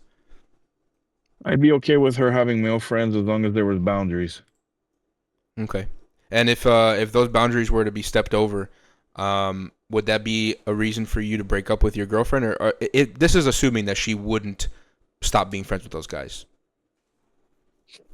To a certain extent, yes. All right. Same question to you, Chris. What do you think of? What would be your answer to that question? Do you allow, or is a boundary that you hold is that your girlfriend or your fiance or your partner cannot have any male friends, or what do you think about that? I don't introduce it as a boundary. Personally, my view on it is if we respect each other, then we're not going to introduce any type of relationships like that that would potentially cause problems in our relationship. So I basically I just trust her to respect me enough to not get herself into a situation where something that could cause a problem would happen. Okay, but And if that means that she just doesn't have any male friends because she thinks that that could cause a problem, then that is what it is. okay, but you yourself don't hold like a standard of, oh, I don't want you to have any guy friends. Right. Yeah. I don't personally set standards like that because my view on it is if you feel the need to establish relationships like that, then it's probably not a relationship worth being in. Because I think you should have enough respect to let your partner do basically whatever they want, but your partner should be respecting you enough to not do anything that would cause a problem in the relationship. And if either one of you is breaking that mutual respect, then you guys probably shouldn't be in a relationship to begin with. Okay, all right. I think I understand. Okay, well, I don't have any further questions on that. I don't know if you guys want to have any further thoughts on that, or you good to move on? I'm good to move on, buddy. All right, Kris, I'm assuming I you're. did I did want to ask one question. It's kind of related to this. Yeah, go ahead. Of course. So, and this is, I guess, to both of you. Say your girlfriend or your significant other, your wife even, was to break the boundary of the relationship in any kind of way, whether it was talking to somebody and the talk got too intense or they actually cheated on you. And this is just from a curiosity standpoint. Who would you be more mad at? The person that they cheated on you with or them? I think I'll let Maddie answer this one first. I think I'd be more mad at the person for breaking the trust and the love the love and respect that we had for each other and to start the relationship up. So Yeah, you'd be more mad at your girlfriend or Yes. wife? Okay. yeah, I think I would agree. I think in order to be mad at somebody, I need to harbor some sort of love for that person or some sort of care for that person. So, the person who she cheated on me with, I truly, I mean, to that person, I mean, listen, bro, I don't know you, you don't know me, so at the end of the day, you did your thing, and she fell for it, I guess. But to her, it's like I know her, and she should know better, and that type of shit. So I would definitely be more mad at her than I would be at him or the person that she broke those boundaries with at all. Gotcha. Okay. Like I said, I was just curious. There's a weird thing that goes around with that where, and it seems to be more on the guy's end, where the guy is actually more upset at the person that they cheated with than they are at their girlfriend or their wife. Yeah, no, I mean, to me, I think like I said before, I think it's like I have to know you, or like if she, for example, if you would if the situation would be changed a little bit where she cheated on me with like my brother or like a really close friend of mine, I would probably be more mad at my close friend because I know that person and I love that person and I hold care for that person to the point where I thought you wouldn't do that to me. Like my girl, I also thought she wouldn't do that to me either, but it's a different thing where you're being betrayed by two people now. So this extra person who's now here, who's assisting in the betrayal, who shouldn't be there as well, kind of makes you more pissed off than your girl themselves. Although your girl would probably piss you off, at least would piss me off as well. But I think I'd be more mad at like my brother if he were to be involved in that, or like a close friend of mine, or whatever the case. But in that sense, where I don't know the person, I mean, listen, I don't know you. I don't have no love for you. I don't, besides like the regular love I have for everybody, where I love you as a person. I love you and hold value as a human life. But that connection, that real bond, I don't have with that person who she cheated on me with. So I don't really give a fuck at the end of the day. But with her, definitely, like, you should have known better type shit. But that makes a lot of sense. What about you actually? What are your thoughts on this? I would definitely be a lot more upset at her than I would still be upset at the other guy, but my level of being upset would be dependent on if he knew. Because I mean, Right. there's plenty of people that, you know, they're cheating on their significant other with somebody that doesn't even know that they're in a relationship. So it's like, I can't really be mad at you if you didn't know. Yeah, I definitely understand that. I've been in contact with I've actually been in contact with definitely some people who've like versus like it's like homewrecker versus I didn't even know you existed type shit, and I'm just having another relationship or whatever the case. I'm just fucking some new bitch, but I didn't even know she was married. Right. It's different, when you're a homewrecker, which is why we put that like label on it to kind of demean that. But yeah, no, I definitely get where you're coming from here. Just to I don't know if you have any other questions or any other anything else you wanted to kind of add to that. No, I'm good. All right, what about you, Maddie? Anything else? No, buddy. All right, wonderful. So, just to kind of end things off a little bit here, I suppose this will be the last topic I kind of dive into. I was just kind of curious. What would you describe yourself as in the sense of like your political leanings? You said you're like an anarcho-capitalist, but what would you say your political leanings are? That's what I would describe it as essentially a right-leaning anarchist. So when you think of an anarchist, typically it's a left-leaning anarchist. You think of somebody like, say, a communist who thinks that, obviously we share the belief that the government should not have an overbearing interest in everybody's lives, and that government shouldn't exist because all government action requires force, and forcing somebody to do something is inherently wrong. So we share those beliefs, but the disagreement between, say, a anarcho-communist versus an anarcho-capitalist is the economic structure. So we agree a lot on the political structure of things, where there's no government, no state, but the following economic policy is where we usually differ. Okay. So because the communist belief is, we should all be sharing the property. Nobody can actually own property. So everything is the community property, but somehow like your personal property is your personal property. I can never quite make sense of that. But the capitalist belief is that you can own property. There is such a thing as private property, which is the property that you own, and you are allowed to defend your private property. And you would say you probably lean more towards that? Yeah, I'm if you were to look on a political chart, the 4-quadrant chart, I'm all the way in the bottom right. Okay, all right. I'm hyper libertarian and hyper capitalist. Okay, all right. Well, I think would you say that you're pretty well versed in the political goings on when it comes to today's climate? Mostly, yeah. Okay, so now I have a question. I suppose we'll end the stream or what? Sorry, not the stream. We'll end the podcast off on this.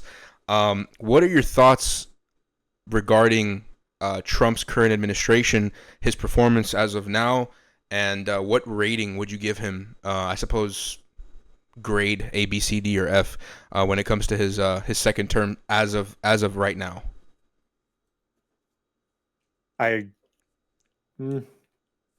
It's difficult to say because he hasn't actually been in office for all that long for his second term. He has not. I think if, and this is a really big if everything that he says that he wants to do actually happened, then he would be one of the better presidents that we've had, because a lot of his platforming is no tax on tips, no tax on overtime.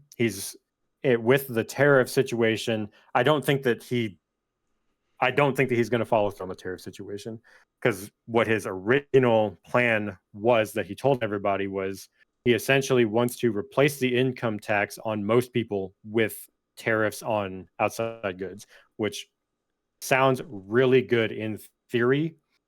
And if it was put into practice, it would make sense. I don't think it would be good for the well-being of the country in the long term, because stifling trade in that way, especially when we're in a global economy where everybody has to trade with each other, because every country is basically specialized at this point. No one country is good at everything. Everybody is really good at a couple things and really bad at pretty much everything else. So I think the tariff, I think it's a bad long-term plan, but I understand his idea behind it. His idea behind it is if we can quit trading so much with other countries on these specific industries, we can bring that industry back to America, which gets Americans more jobs instead of those jobs being overseas.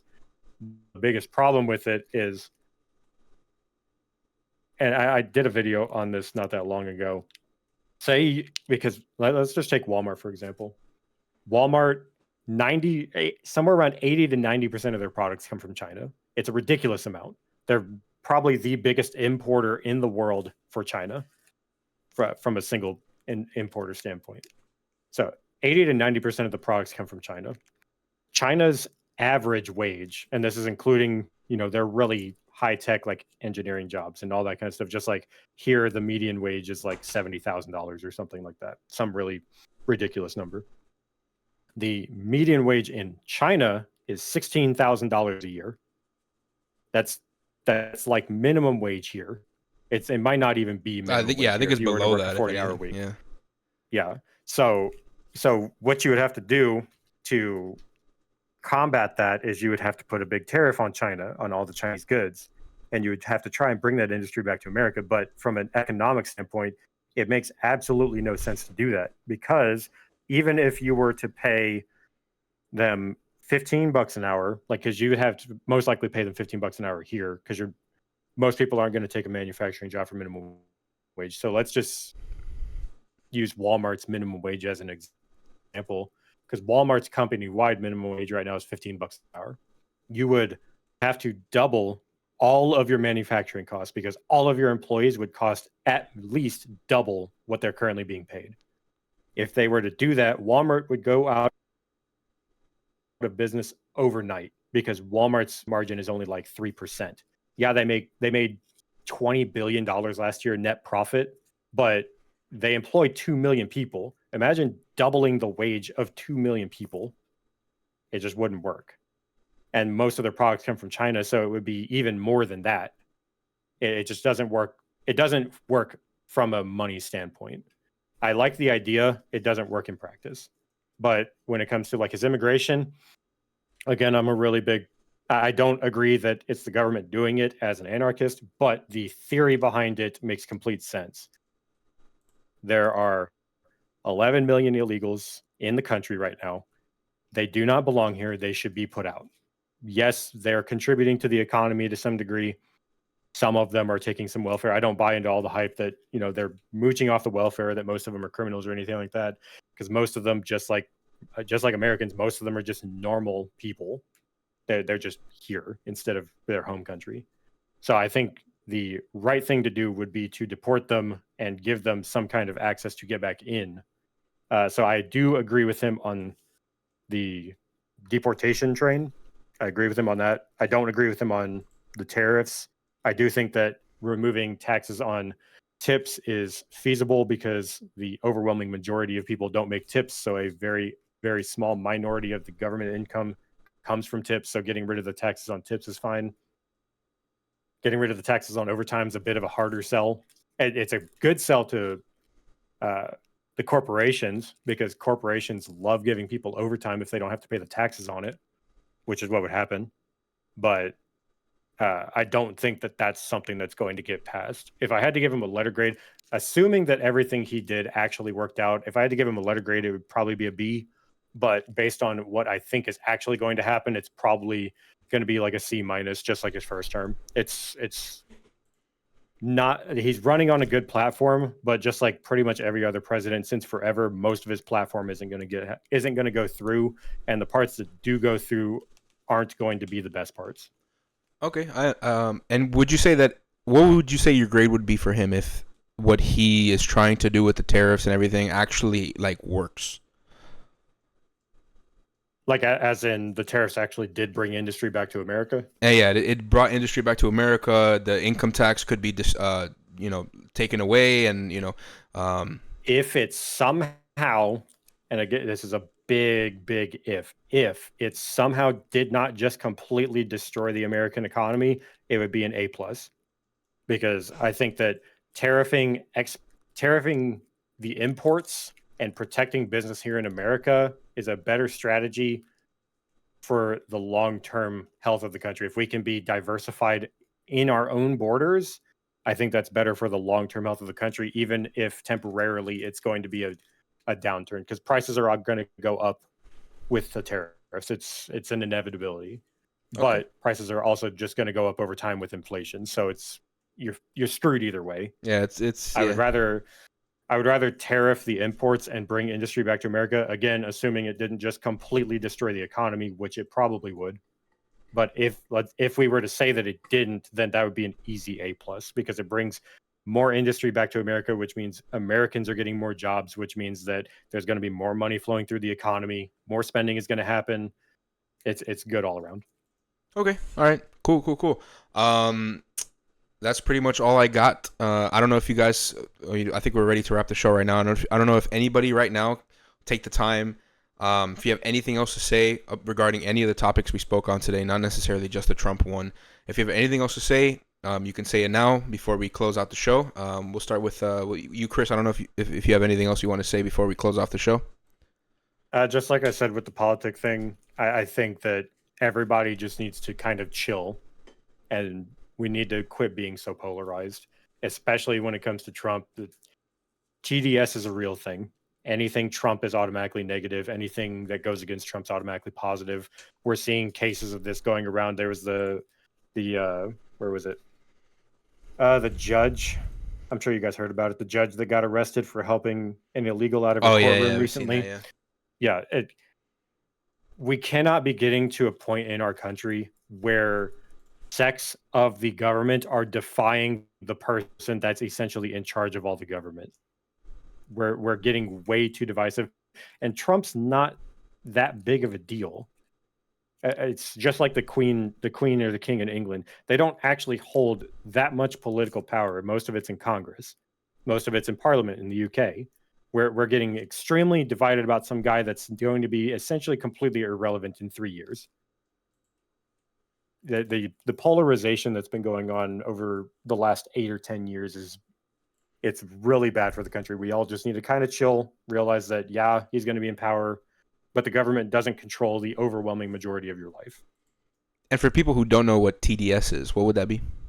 It's Trump derangement syndrome, where anything bad that happens is automatically Trump's fault. There's the meme going about when Obama was president, the thanks Obama, because anything bad that happened was Obama's fault. But the difference between then and now is, back then it was a meme. These people actually believe it. These people actually believe that pretty much anything negative that happens is somehow Trump's fault. Yeah, for sure. It's just extremely politically divisive, and we need to collectively chill about Trump. Yeah, and that was one thing that I was like with one of our past guests as well. I was kind of talking about with her was that I feel like the idea that this Trump derangement syndrome, people are getting on his ass for literally anything he does, it's all automatically bad and whatnot. I feel like it would be the smarter thing and the more sensible thing to hope for his success at the end of the day, because it affects you. It affects every single one of us. At the end of the day, regardless whether we like it or not, he's our president, and we have to hope that he does a good job. We have to hope that he becomes the greatest president that the history of the U.S. has ever seen, because if that's the case, then we are directly affected by that greatness. And I would have said the same thing if, like, I'm a Trump voter. I'm not necessarily a Trump guy, to be honest with you. I voted for him because I thought he was the better of the two. I'm not a MAGA guy. But if Kamala, and I don't like Kamala at all though, but if Kamala were to be the president right now, I'd be saying the same thing. We have to hope that she becomes the greatest president of all time, and that when we're looking at the end of her term, that she did so many good things. Wages went up, inflation went down, prices went down, everything that you would hope for positive in that regard. That we have to hope that she does that. We have to hope that she does a good job in everything, because at the end of the day, she is our president, and it all affects us at the end of the day. So, but then people just like to be pissed about everything that the president does simply because they don't like him. I don't know. I feel like it's not productive at all. But yeah, and when it comes to the tariff things, people are, I don't know. I feel like you said before, he's very young in his presidency, or at least his second term. We got to give him some time. We got to let these things flesh out. Chances are it probably won't work out the way I'm looking at it right now. It probably won't work out when it comes to the tariffs and stuff, but we still got to give them the time to be able to flesh these things out and actually see if they work out or not. On top of the fact, yeah, go ahead. Especially when it comes to the tariff thing, he's already backed off on most of his tariffs. Like, there was their platform he ran on, which is put tariffs in place, bring industry back to America. That's not what's actually happening, and it's not what's going to happen. I don't think that's actually his plan. Because if you look at pretty much every other country that he's put tariffs on, he's already taken the tariffs away. Yeah, he's definitely changed and evolved. And adapted from that. Well, he's using the tariffs as a political tool. That's all he's doing. He's putting the tariffs in place to because we are the biggest importer in the world, and it's not even close. I think China's the second biggest importer in the world, but we out-import them by like $500 billion a year. Yeah, we're the biggest consumer in the world. Ridiculous. The biggest consumer country. And Trump is using that because if we tariff the imports, then Americans can't consume as much imported goods. So it hurts everybody else's economy. So I don't think his plan that he told everybody was put the tariffs in place, bring industry back to America. That's not what he's doing. He's putting the tariffs in place to strong arm all of these countries into better trade agreements for America, which I think is a good strategy. It looks horrible on paper, but it's a really good strategy when you're the number one importer. I agree. All right. Well, besides that, I have nothing else on this topic. I don't know if anybody else has anything else they want to say before we close out the show. No, buddy. I'm good. All right. What about you, Kris? Anything else? I am all good. All right. Wonderful. I am all good. I appreciate you guys for having me on. Thank you so much for being on the show. We appreciate you coming on, and you were a great guest. Again, thank you for showing up on the day we had set and on the time and everything like that. Again, we get some flakes sometimes, and but we appreciate you being on. With that being said, I don't really have any final thoughts besides the fact that I think women shouldn't vote. Anyways, we move on. At the end of the show, thank you so much to everybody who took the time to watch, took the time to listen to us talk. You could have, like I said, you could have spent your time listening to any other podcast, doing really anything else, but you chose to listen to us and to spend your time and to invest your time on us. We appreciate that so very much. You have no idea. Disclaimer, the views expressed on the show do not necessarily reflect the views of the CatFiveBoys podcast. Further disclaimer, the topics expressed on the show and spoken about on the show sometimes are not the most lighthearted. They're sometimes dark and deep and could get very serious at times. If that's not your thing, then this might not be the show for you. We have clips. If you can't catch the full shows and you want to get some of the best bits, because if we gave you all of the best bits on the clips, then what's the point of the episodes? If you want to catch some of the best bits, some of the funniest parts, the more insightful parts, feel free to go check out our Instagram, TikTok, and if you're watching on YouTube, we have shorts on YouTube as well.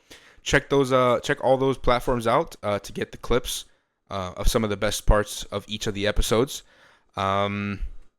If you want to be a guest on the show like Kris was today, and you want to come and speak on any of the topics that we kind of touch on sometimes, or maybe you disagree with something that I said, maybe you disagree with the fact that I think women shouldn't vote, maybe you disagree with Maddie on being a simp, or maybe you disagree with George on not liking fat people. Who knows?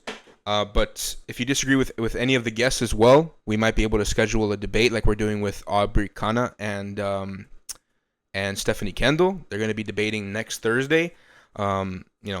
If you maybe disagree with something Kris said, or maybe you disagree with something Aubrey said, and you want to debate them one-on-one, let me know. I'll try and set it up as best I can.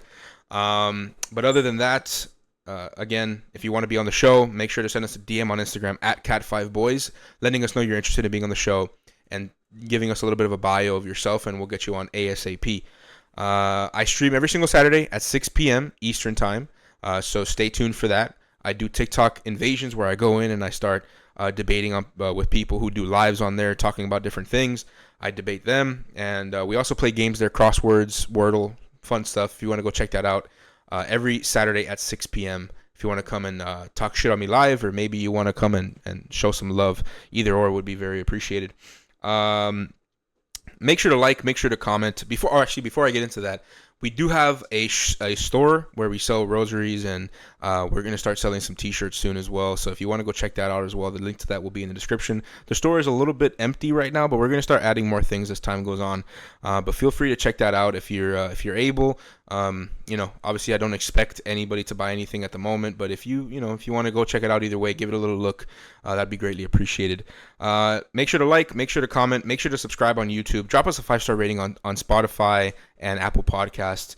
Comment on every single one of the platforms you can, because we love the comments, and we'll touch on them in the next episode that follows that comment. And again, we love the comments, so keep them flowing. We post every single Wednesdays and Fridays, and with that being said, also, just to kind of give you guys a little bit of a scoop as to what we have coming up in the future, this Thursday we have a guest coming on. Tomorrow, which is Wednesday, I suppose you guys will be seeing this on Wednesday, but on Wednesday we're going to be appearing on Stephanie Kendall's show from Dirt We Grow, so keep aware from that. We'll keep you guys posted as to when that's going to be posted. And then on Thursday we have a guest. On Tuesday of next week we have a guest, and then on Thursday of next week we have our very first CatFiveBoys debate between Aubrey Kana and Stephanie Kendall. So be aware of that as well. That's going to be an interesting debate. Should trans women be allowed to compete in women's sports? That's one of the prompts. I'm not going to tell you the other ones because I want to keep it a surprise. But if that one catches your attention, feel free, or rather, stay tuned for next Thursday for that debate. With that being said, thank you very much. Thank you so very much to each and every one of you who tuned in and listened. And thank you so much to our very special guest, Kris, for joining us today. Thank you so much for listening. God bless each and every one of you. Have a great night. Have a great night, everybody.